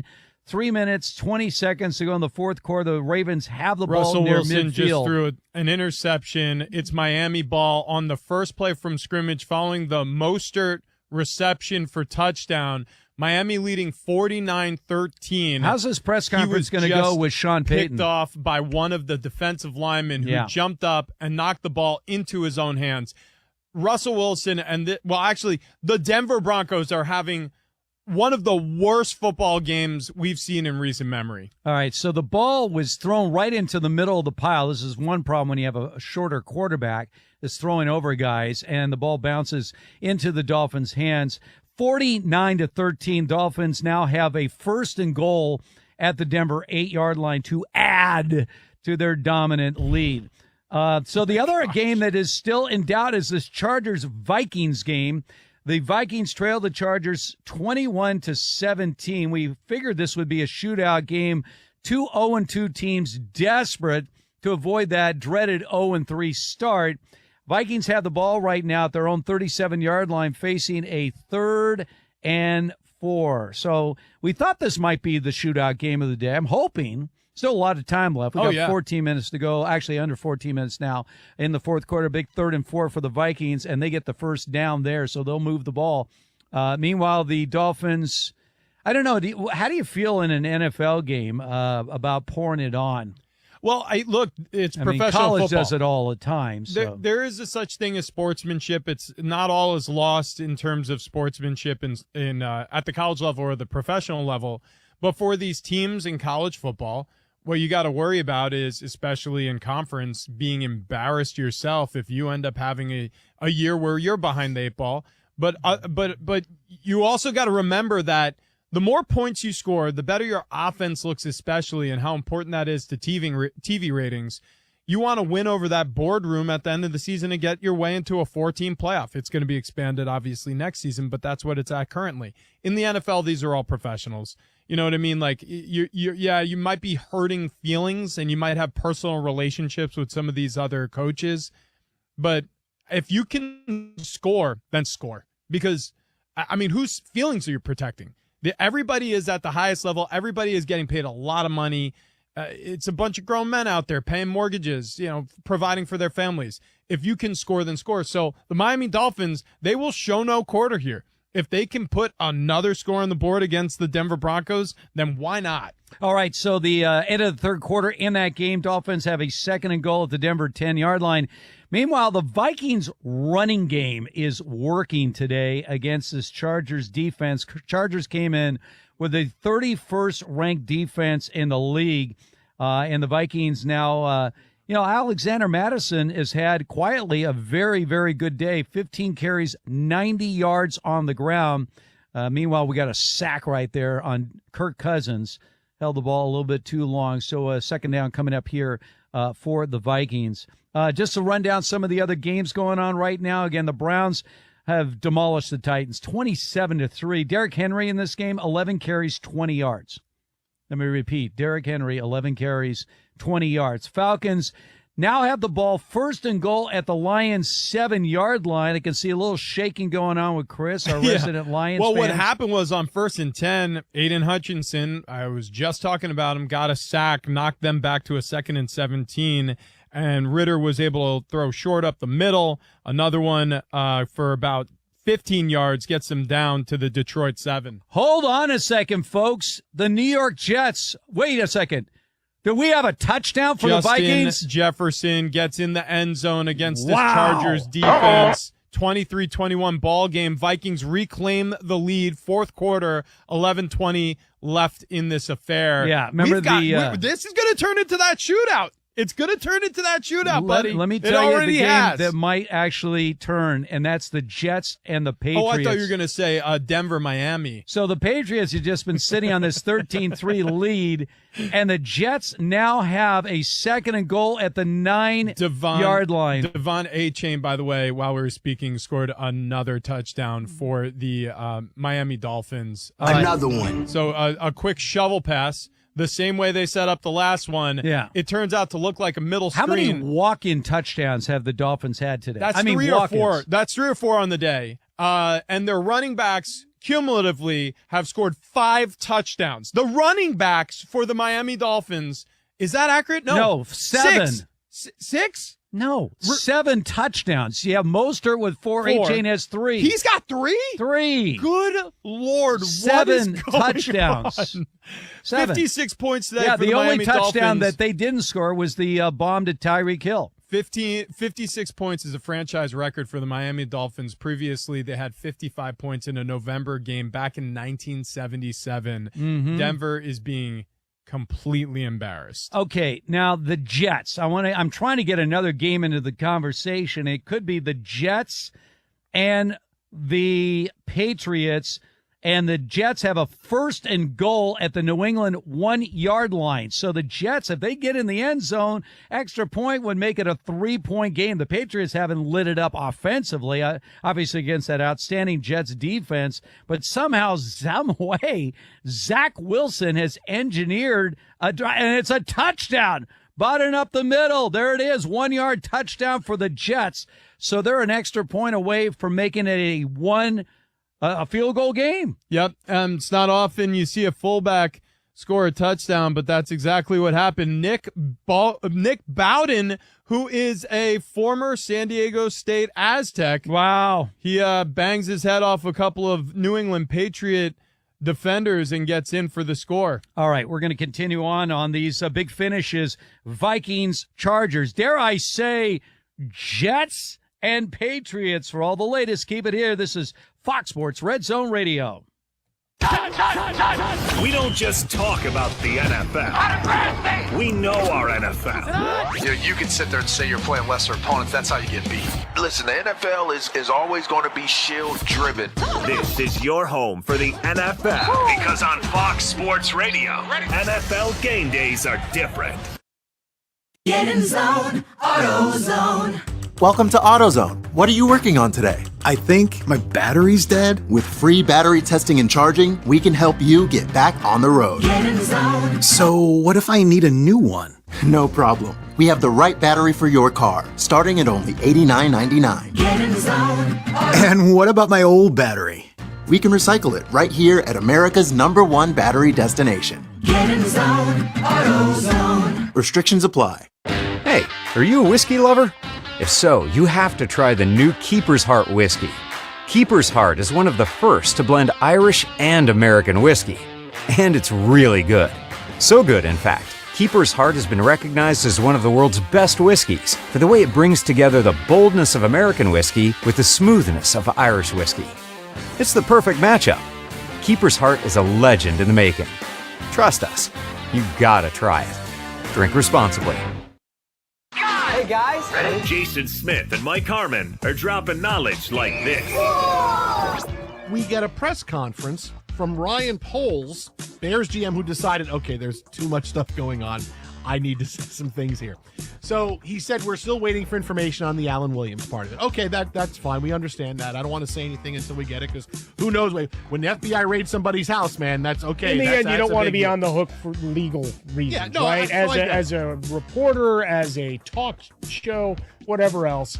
And certainly for the Bears, you just want to sit there and say nothing to see here. But then Poles addressed the Justin Fields situation, who had said, hey, the coaching that's done here, I'm thinking too much about the coaching. I need to just have that happen during the week and then go out and play on Sunday. It's too much in my head. The coaches, I'm getting a lot, and it's a lot to process. I'm not playing like I know I can play. So this is Justin Fields basically saying, hey, I don't really want to be coached this way anymore, and now things are bad between he and Eberflus and everybody else. But Ryan Poles decides to say, wait a minute, let me try to pour some cold water on this and tell you that, hey, yeah, things are tough right now. However, everybody loves Justin Fields. In terms of Justin, I can't be more clear than this. No one in our entire building, none of our coaches, see Justin as a finger pointer at all. He has always taken ownership of anything that's happened on the field. He works with his teammates, works with his coaches to find solutions. So everybody's trying to make nice because they know for the next few weeks, they have to all make it work together. By the time we get to the trade deadline, by the time we get to that point, something's going to happen, because it's now Justin Fields versus Eberflus and the coaching staff. Either Eberflus is going to get fired or Fields is going to get benched.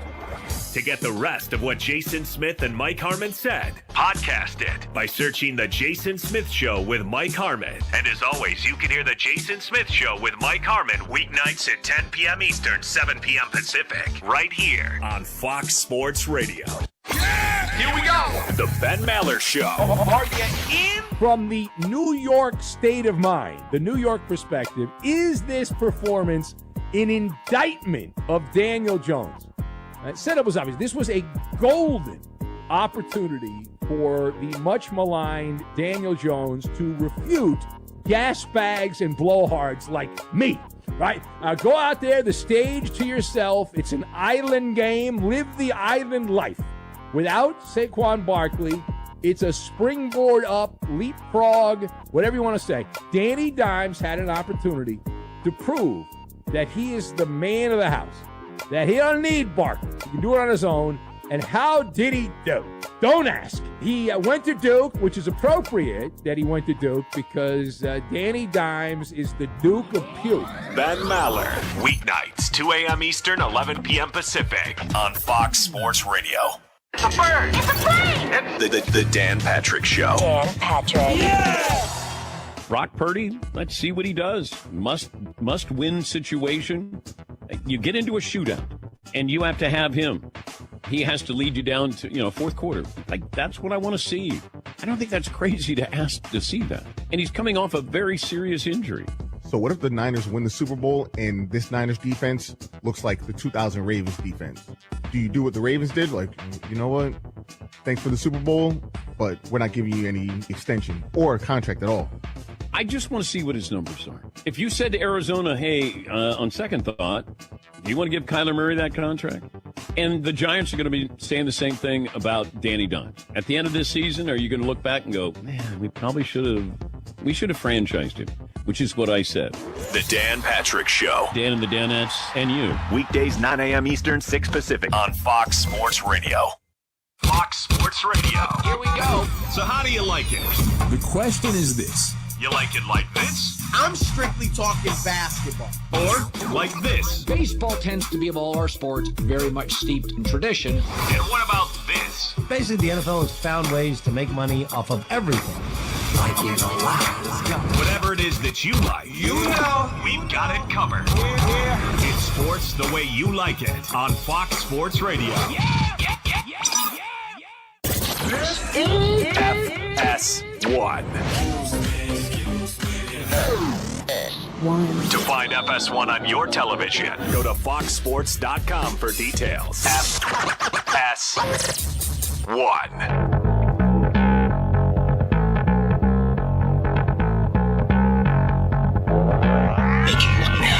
Empty backfield for Lamar Jackson. Takes the snap, looking to the left. Now he tucks and runs. Lamar to the 5, to the 3, stretches, touchdown Ravens! Lamar Jackson puts the Ravens back in the end zone, and Justin Tucker can put them back in the lead. That's 98 Rock, Ravens Radio Network. Ravens lead the Colts 19-16. Inside 2 minutes to go in the fourth quarter in that game. This is Fox Sports Red Zone Radio. We are live from the TireRack.com studios. All right, so the games we're watching right now, the Chargers have the ball, trailing the Vikings by a score of 24-21. And Justin Herbert just threw one to Keenan Allen, 20 yards down to the Minnesota 30-yard line. Keenan Allen in this game has 16 catches for 192 yards, and he threw a 49-yard touchdown pass. Almost at a touchdown! It's in the end zone for the Chargers, off the hands of one of the Vikings defenders. Looked like it was going to be a pick, and Joshua Palmer steals it away and falls backwards over the goal line. Evans for the score. had his hands on the ball looking for the interception. It bounced off his hands right into Palmer's hands, who falls back into the end zone. Touchdown Chargers. This is crazy. That was an interception. He had both hands on the ball, went right through his hands, just falls into Palmer's hands. He falls back in the end zone. Touchdown, L.A. That was a bad throw. That was an underthrown ball.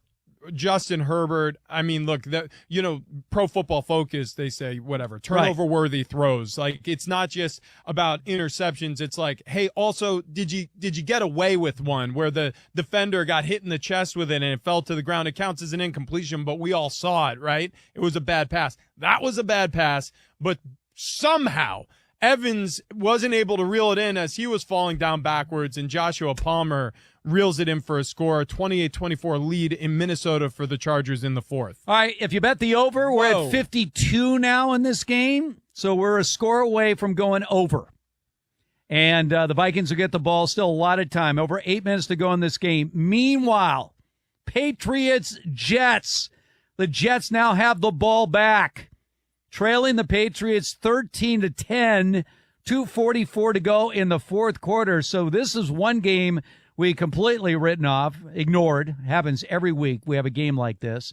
Zach Wilson had done absolutely nothing until their last drive, and they were able to get it into the end zone. So now the Jets got a long way to go, but they have a chance. And again, all they want to do is get into field goal range and try to send this game into overtime. So we'll keep our eye on New England leading the Jets by a score of 13-10. Every time I look up, the Miami Dolphins have the football back. They have now put in all of their backups. Yes. I'm not even sure who they trotted out there at quarterback, but Tua's days down. I think it's Mike White. Yeah, there it is. Mike White is the quarterback in. They have their backup run. All their backups are in. But Denver finally got a stop after going 3 and out. Russell Wilson attempted 2 incomplete passes on the drive for Denver when they got the ball back after the 8-chain score.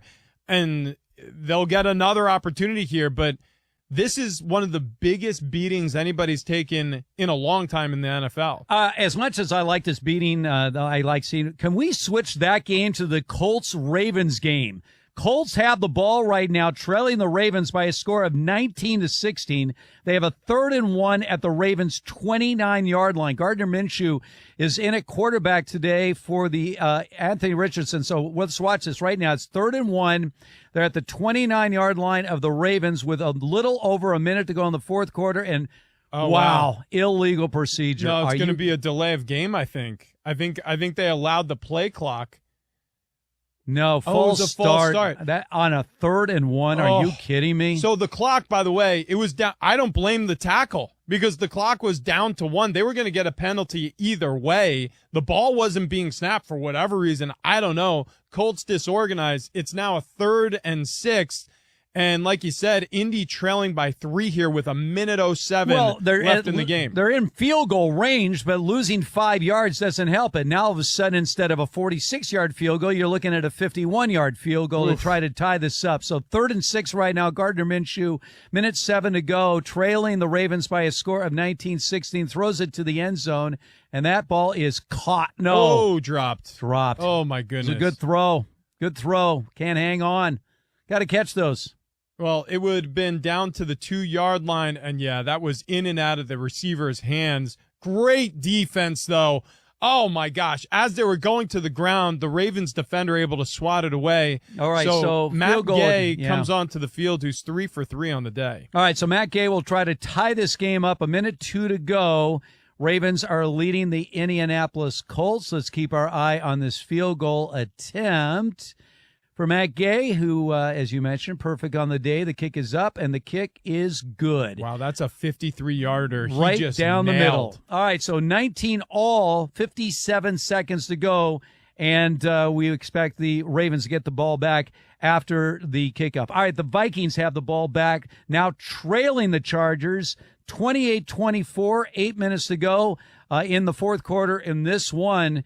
And this was expected to be a high-scoring game, and it has been just that. But right now, the Vikings are staring at 3rd and 9. And honestly, the way the Chargers have been moving the ball against the Vikings, you can't punt here. No. Even with 7 minutes to go, because the Vikings defense has shown no signs that they know how to stop the Chargers. Sack fumble by who else? Aiden Hutchinson. Is that his second sack on the day? Second sack on the day, and I think he also recovered the fumble, so that this is it. Lions are going to win this. Am I looking at this score between the Saints and the Packers? Are the Packers in a position to take the lead? Yeah, it looks like it is 17-11 now. Saints are up 17-0 at halftime. The Packers have a 3rd and 3 at the Saints' 8-yard line, and they're down by 6. So Jordan Love now leading a comeback for the Green Bay Packers, down 17 at the half. He throws the ball. Okay, incomplete. He'll have another chance at that. He'll have another 2 chances at that. Okay, now that was the third. Now they're in 3rd and 3. All right. Oh, okay. Big finishes across the board. Don't go anywhere. We'll have it for you. This is Fox Sports Red Zone Radio. We are Fox Sports. At Grainger, we're for the ones who pay attention to every little detail. The ones who fuss, tinker, and sweat the small stuff. Because you know the tiniest thing can make the biggest difference when it comes to keeping business moving. We get it. We're the same way, offering access to product experts to help you quickly and easily find what you need. So whatever your industry, you know you're always getting professional-grade products. Call, click Grainger.com, or just stop by. Grainger, for the ones who get it done. eBay Motors is here for the ride. 120,000 miles of night drives, daily commutes, and who knows how many. Are we there yet? Through countless fixes, elbow grease, and a new radiator, you kept your ride alive. With eBay Motors, you have over 122 million parts to keep it running. And with eBay Guaranteed Fit, they'll be the perfect fit every time. Plus, at these prices, well, we're burning rubber, not cash. Keep your ride or die alive at ebaymotors.com. Eligible items only. Exclusions apply. FS1. To find FS1 on your television, go to foxsports.com for details. FS1. They have a lot of fun things that go on in the morning. This is the show that has 2 pros and a cup of Joe. Who is Joe? LeVar Arrington, Brady Quinn, and Jonas Knox. Brady Quinn, what the hell's happening to your position here? This is a rough start when this many starting quarterbacks are going down. Yeah, I think it's interesting. Like with each one, there's obviously like a different story behind it. You know, Anthony Richardson has been hurt the past 2 weeks, right? He had to leave week 1, and Minshew had to come in. And I think it's in part because of their physical style of play that he utilizes when he gets outside and runs. And obviously Shane Steichen, their head coach and play caller, he wants to play to the strengths of his quarterback. And if you're asking like which rookie quarterbacks look the best, Richardson's looked great when he's in there. So it's been a good thing for the Colts. However, it's come at his detriment. By the way, anyone who saw that play last week, you probably missed it, but he scores the touchdown and he slams his head in the back of the ground. He got up, celebrated, and then I think he started, feeling symptoms once he got over the sideline. But kind of a bizarre play, and if you didn't catch it on the replay to see how bad his head hit, you probably would have missed it. With Bryce Young, I think the more concerning thing there is that was the big question mark about him. If he was a little bit bigger, people would have had less concerns about his ability to hold up. The protection hasn't been great at all this year. Concerning, but that's why you have Dalton in the position that you do. I just think long term, if they can't fix the protection, they can't give him some weapons to stretch the field vertically. It could be a rough going for Bryce Young. And Burrow's battled early season injuries. I mean, last year was appendicitis. To get the rest of LeVar Arrington, Brady Quinn, and Jonas Knox, podcast by searching 2 Pros and a Cup of Joe. Listen to 2 Pros and a Cup of Joe weekdays from 6 a.m. Eastern, 3 a.m. Pacific on Fox Sports Radio. This show is different. The Doug Gottlieb Show. Make him say, make him say, Ladies and gentlemen. It's like, is Brock Purdy a great story? He's an amazing story. Is he a solid dude? He's an amazing dude. Can he make some plays? He can. But there's a limit there, and you start to see why. Can you miss on a guy by a round or two? Sure. But there's a reason he was the last guy taken in the draft. And you can sit there and go, okay, well, Tom Brady, that's fair. Now, Tom Brady was bigger, stronger, okay, played at a bigger school, but other than that, not really. And the Drew Henson thing, there was a lot that went into it. But if you remember back to when Brady initially even won Super Bowls, his first year, he was merely a facilitator. And I think in this day and age in the NFL, if you've watched any of these, made-for-TV games, you'll see, that's what a young quarterback who makes nothing looks like. The Doug Gottlieb Show. Weekdays at 3 p.m. Eastern, noon Pacific. On Fox Sports Radio. Doug Gottlieb. He was an athlete. I am a former college basketball player, former professional player. But he never pulls the player card. It's about the sport. He values discussion, especially when he's talking. I talk, you listen. He's Doug Gottlieb. I'm a geek. Say his name. Oh, Doug. It's Doug Gottlieb. The champ is here. That's right. It's the Doug Gottlieb Show. You're welcome, America. Weekdays at 3 p.m. Eastern, 12 p.m. Pacific on Fox Sports Radio. Each week, WWE Friday Night SmackDown is live on Fox. Catch the high-flying superstars as they compete for supremacy in the ring.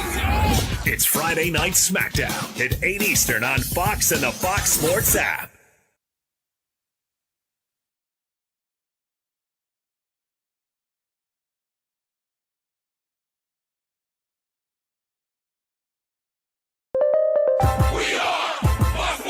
Here's what you need to know. The Miami Dolphins have scored the most points in franchise history. They are crushing the Broncos. 63-13 is the score. 9 minutes left in the game. Tua Tagovailoa no longer playing. He threw for 309 yards and 4 touchdowns. Raheem Mostert had 13 carries, 82 yards, 3 touchdowns to go along with 7 receptions, 157 yards, and a touchdown. 63-13. The Packers were down by 17 against the Saints. They are now on top. It is 18-17 with 2 minutes left in the game. The Saints do have the ball. They are approaching the red zone. The Chargers and the Vikings, this is a close one with the Vikings knocking on the door to score, but the Chargers are currently up 28-24, 3 minutes left in the game. Patriots up on the Jets 15-10. Jets do have the ball with less than 2 minutes to go in the game. Texans up on the Jaguars 37-17, 2 minutes left in the game. I'm Monty Bolaños.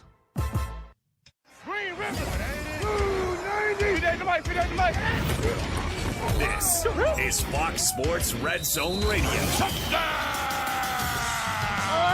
The play. How about that second effort to get in the end zone? The hit. Your team, your game. We got the pads on that. It's all broken down right here. Fox Sports Red Zone Radio is now live from the TireRack.com studios of Fox Sports Radio. Here's Steve Hartman and 6-year NFL veteran Rich Ornberger. From the 30, here comes the blitz again. Herbert goes to the end zone, tipped in the air, caught Palmer, touchdown! Chargers! Never give up. Never give up on a play. It is off the hands of a Caleb Evans. Palmer with the sense to secure it into the end zone for the score. What a way to get your 100th career passing touchdown, Justin Herbert. That's KYSR 98.7 Chargers Radio Network. Chargers still leading the Vikings 28-24 as the Vikings had a meltdown in scoring position inside the 5-yard line, 4 shots, and they got nothing. And the Chargers have the ball once again, and the clock is on their side with 2:15 to go and a first down. So the Chargers in good shape to end their losing ways against a Vikings team that outcharged the Chargers. They like chargering out there, the Vikings, right now. By the way, this is Fox Sports Red Zone Radio. We're broadcasting live from the TireRack.com studios. TireRack.com, we're going to help get you there. An unmatched selection, fast free shipping, free road hazard protection, over 10,000 recommended installers. TireRack.com, the way tire buying should be. Meanwhile, the Green Bay Packers, who were down 17-0 at halftime to the Saints, have come all the way back and have taken an 18-17 lead. However, the Saints are on the move right now, Rich. Yes, they are. Yeah, the Saints, look, this is a different-looking Saints, obviously, because a shoulder injury is what's being reported. Derek Carr, not in this game. Jameis Winston has done a really nice job with this offense in the fourth quarter, keeping them in this ball game, and currently driving right now at their own 29-yard line against Green Bay.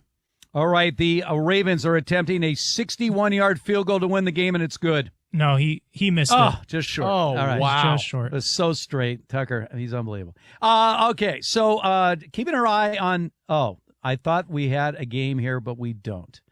The Jets were trying to come back against the Patriots. They had the ball back, but they now have turned it over. A Zach Wilson pass was short of the first down, so the Patriots have the ball and the lead, 15-10 over the Jets. 1:19 to go. But, Rich, I want to go back to the sequence of plays for the Vikings. The Vikings running game just running right through the middle of the Chargers. So they got the ball down to about the 3-yard line, and on second down, Chargers blitz correctly. Stop the run about the 2-yard line. Third down and fourth down, they pass the ball. When you are running the ball with that kind of efficiency against the Chargers, what are you doing?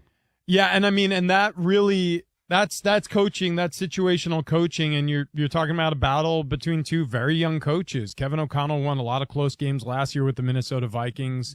In this situation here at the goal line, not securing a score, not getting points in that situation is it's a disaster. The Dolphins are about to put up 70. Another one. The Dolphins just got A-Chain, just ran 67 yards for a score. I'm trying to do the numbers now. Yep. The Miami Dolphins have put up 70. Now, understand this about the significance of 70. Yeah. In the history of the National Football League. Someone's going to have to look this up, but I believe the all-time record was this 73-0 game, was very famous, the 1940 championship game. But in the regular season, I believe the most points ever scored is 72. I believe there's only been a couple of 70 games. That's what I see right now, too. Ever in the history of the National Football League. The Washington beat the New York Giants 72-41, 1966. Yep. Extending this even further, so in the last 7 days, the Broncos have now given up over 100 points. Yeah, well, 70 today. 1950, the Rams beat the Colts 70-27. Yes, that's it. Those are the only other 70-point games. A-Chain today, who we didn't even know how to pronounce his name when the day began, he has 203 yards rushing and 30 yards receiving. He has 4 touchdowns. Mostert, he has 4 touchdowns, 8 touchdowns from your running backs. They have, I'm trying to add this up right now in my head here, they have 670 yards in offense. Hey, quick update on Keenan Allen as the Chargers are driving against Minnesota Vikings here, facing a 3rd and 10 opportunity. And I think it was close. He might have gotten the first down on the reception. They're marking it short. Yard short. Okay, well, Keenan, that is his 17th reception of the game. He has 205 yards through the air. He's also tossed a touchdown pass today on a double pass for 49 yards. So he is responsible. That was his 18th reception. Yeah, he's too short of the record now. The record is 20. He's 18 receptions, 215. So he's responsible for almost 300 yards of offense for the Chargers today. But the Chargers came up short, and 4th and 1. You're not going. Is he going to go for it?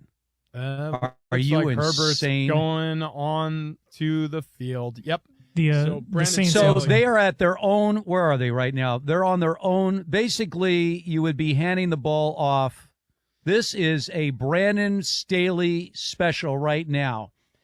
So the Chargers are leading by 4, and they're at their own 24-yard line, going for it on 4th and 1.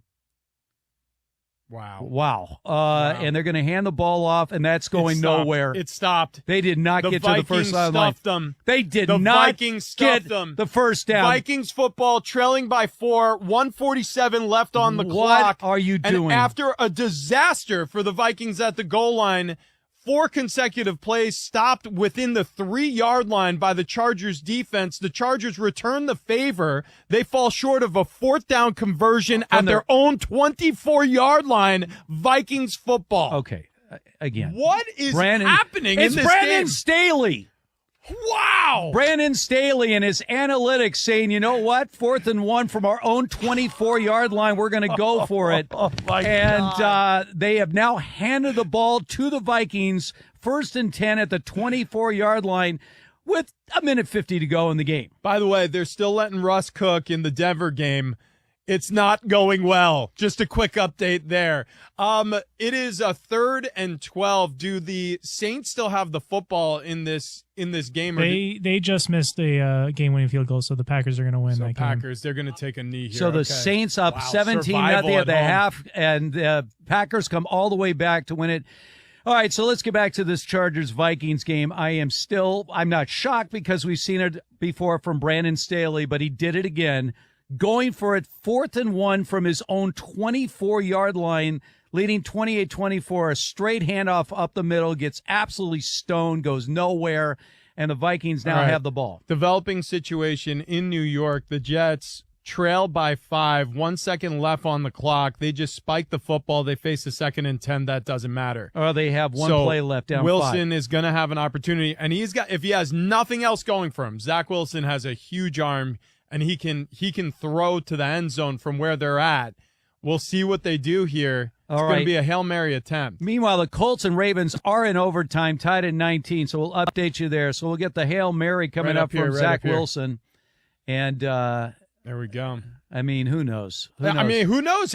Look, these get converted. Who was it? It was the Denver Broncos. Threw a Hail Mary last week, and it bounced off the hands of Cortland Sutton into the hands of Brandon Williams last week.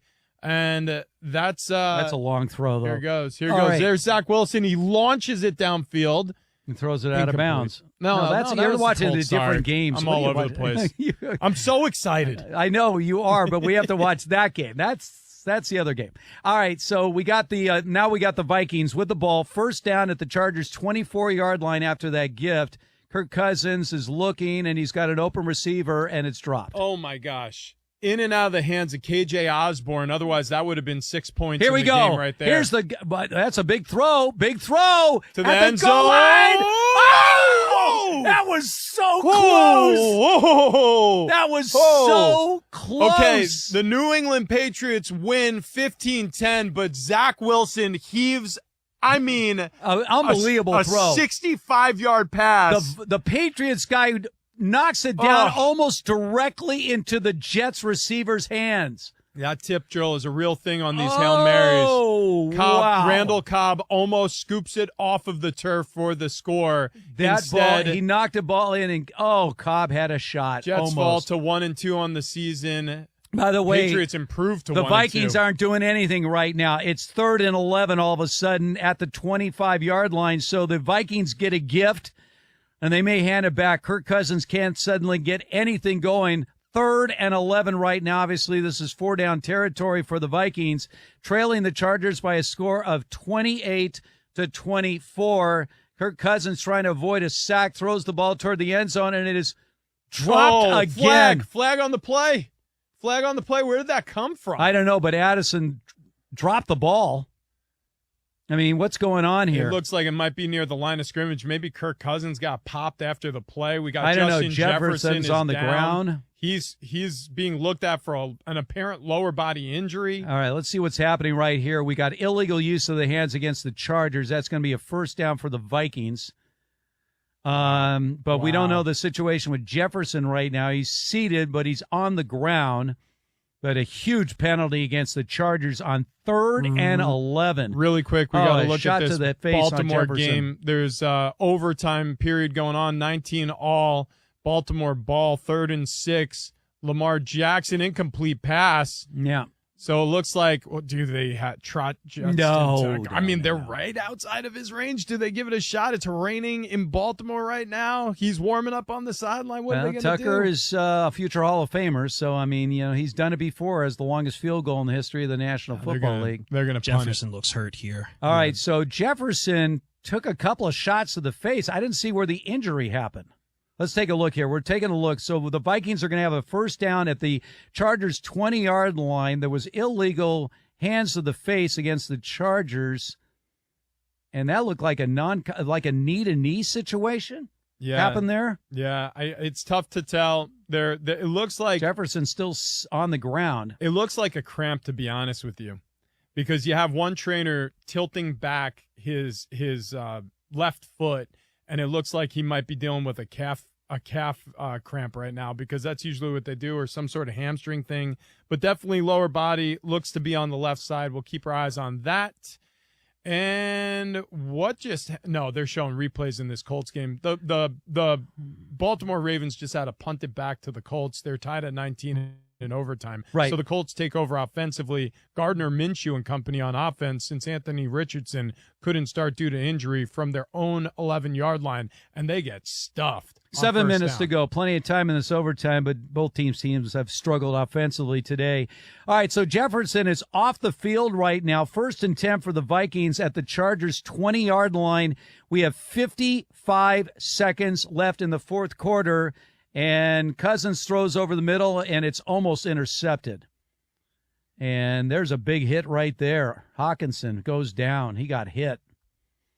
So it was a dangerous pass over the middle, big collision. By the way, the Dolphins, if you don't know, actually have a chance to set an NFL record today for most points scored in a game. They're leading the Broncos 70-20. There's still 3.5 minutes to go. I think they're trying not to score at this point. Yeah, except they have a first down at Denver's 23-yard line after a 52-yard play where a run for Brooks. They're like their 4th-string running back just ran for 52 yards. All right, another injured player in this Baltimore Ravens game after a Pittman Jr. reception. Oh, was that a reception? Yeah, got his helmet, got his lid knocked off. By the way, you want to hear this? The Dolphins have 376 yards passing, 350 yards rushing. They have 726 yards. Is Sean Payton going to be fired after the most embarrassing loss in Denver Broncos history? Do they leave him in South Florida? I don't know. I don't know. 70-20, and again, one more score for the Dolphins, even a field goal, and they will set a record for most points scored in an NFL game ever. Record 72. They're the 3rd team to score 70 points in a regular season game. All right, here we go. Kirk Cousins throws out in the flat, but that's not going to do anything. That's just going to stop the clock. So they have a 3rd and 10 right now with 47 seconds to go. And the Vikings offense, which was motoring, Jefferson is trying to get back on the field right now, and it looks like he is back on the field, and he is needed desperately. This Dolphins game is ridiculous. Yeah, ridiculous is the word. 726 yards in offense. Is that a record? Anybody have that? What's the record for most total yards in an NFL game? Let me ask this question, because we obviously are bouncing around looking at a lot of different streams. All right, here we go on the Vikings, and it's 3rd down for Kirk Cousins. Throws the ball. That's going to be short of the first down, so 4th down. They got to go like for 5 yards. They got to go for it. All right, so what I was going to say is, if you're Sean Payton and you're in a hurry to get rid of Russell Wilson or to make a switch at quarterback, quarterback's not your problem when you give up 70. No, I get it, but they've been completely inept offensively. I mean, at a certain point, obviously you can pull Russell Wilson at any point and give him a seat on the bench next to you. but he's kept him out there, and he's been flummoxed by this Dolphins defense. It's looked awful. All right, here we go. 4th and 5 for the Vikings. The game is on the line. 42 seconds to go. Kirk Cousins needs a play, throws over the middle, first down. That's a conversion. All right, so the Was clock that is running. Yeah, he finds Hawkinson for the first down. All right, Vikings have no timeouts, I believe. They're out of timeouts. Yep. So the clock is running 26, 25, 24. They don't seem to be in a hurry. First down, 22, 21. You only going to get off one play. They want to run a play. 18, 17. What the heck are the Vikings doing? They're at the 7-yard line, and they just had 10 seconds rattle off the clock. The pass is tipped. Intercepted in the end zone, and that's the way this game ends. Chargers win 28-24. They'll kneel on this football after the touchback. What going on? What a bizarre sequence of events to close this game. So they get the first down. Gosh. Cousins is standing there holding his hands on each side of the helmet trying to hear what play's being called in. The clock is running. The ball was tipped twice. And that's an interception. Yeah, that's an interception. Game and a over. The Chargers, despite their baffling 4th and 1 play from their own 24-yard line, look like they're going to survive. And for the Vikings, 11-0 and 1-score games last year. This will make 0-3 this year. Yep. Unbelievable. So the last year the stat was the Vikings won 11 games of 3 points or less. So far through 3 games, they've lost all their games by 4 points or less. So a regression to the mean for the Minnesota Vikings, and all but 0% chance based on past probabilities to make the postseason for Minnesota. LA improves to 1-2 on the year, and Brandon Staley, regardless of the fact that he was trying with his might not to win this football game, finds a way to snatch victory from the jaws of defeat. That is the Chargers going for it on 4th and 1, leading by 4 points from their own 24-yard line with less than 2 minutes less. It's almost a fireable offense if they lose this football game, and it may be a fireable offense even though they won it. All right. That is absolutely insane. The Dolphins right now, if it stays, will set an NFL record for most total yards in the game. I looked it up. The record was set in 1951. 722 total yards for the Rams. The Dolphins today against the Broncos not only have 70 points, they have 726 total yards in the game. That would be an all-time NFL record. All right, we'll continue on. Don't go anywhere. We still got overtime going on between the Colts and the Ravens. Other games getting underway. This is Fox Sports Red Zone Radio. Let's go play! Before kickoff. There's a lot on the line today. In the red zone. Fox Sports Red Zone Radio on a Fox Football Sunday. And in the locker room. Down 14 points in the fourth quarter. Nobody blinked. Stuck together. Your NFL Sundays start and end here on Fox Sports Radio. Oh, that's hard. Hey, it's Jonas Knox. I just learned Discover credit cards do something pretty awesome. At the end of your first year, they automatically double all the cash back you've earned. That's right. Everything you earned doubled. All the cash back from eating at your favorite soup dumpling restaurant doubled.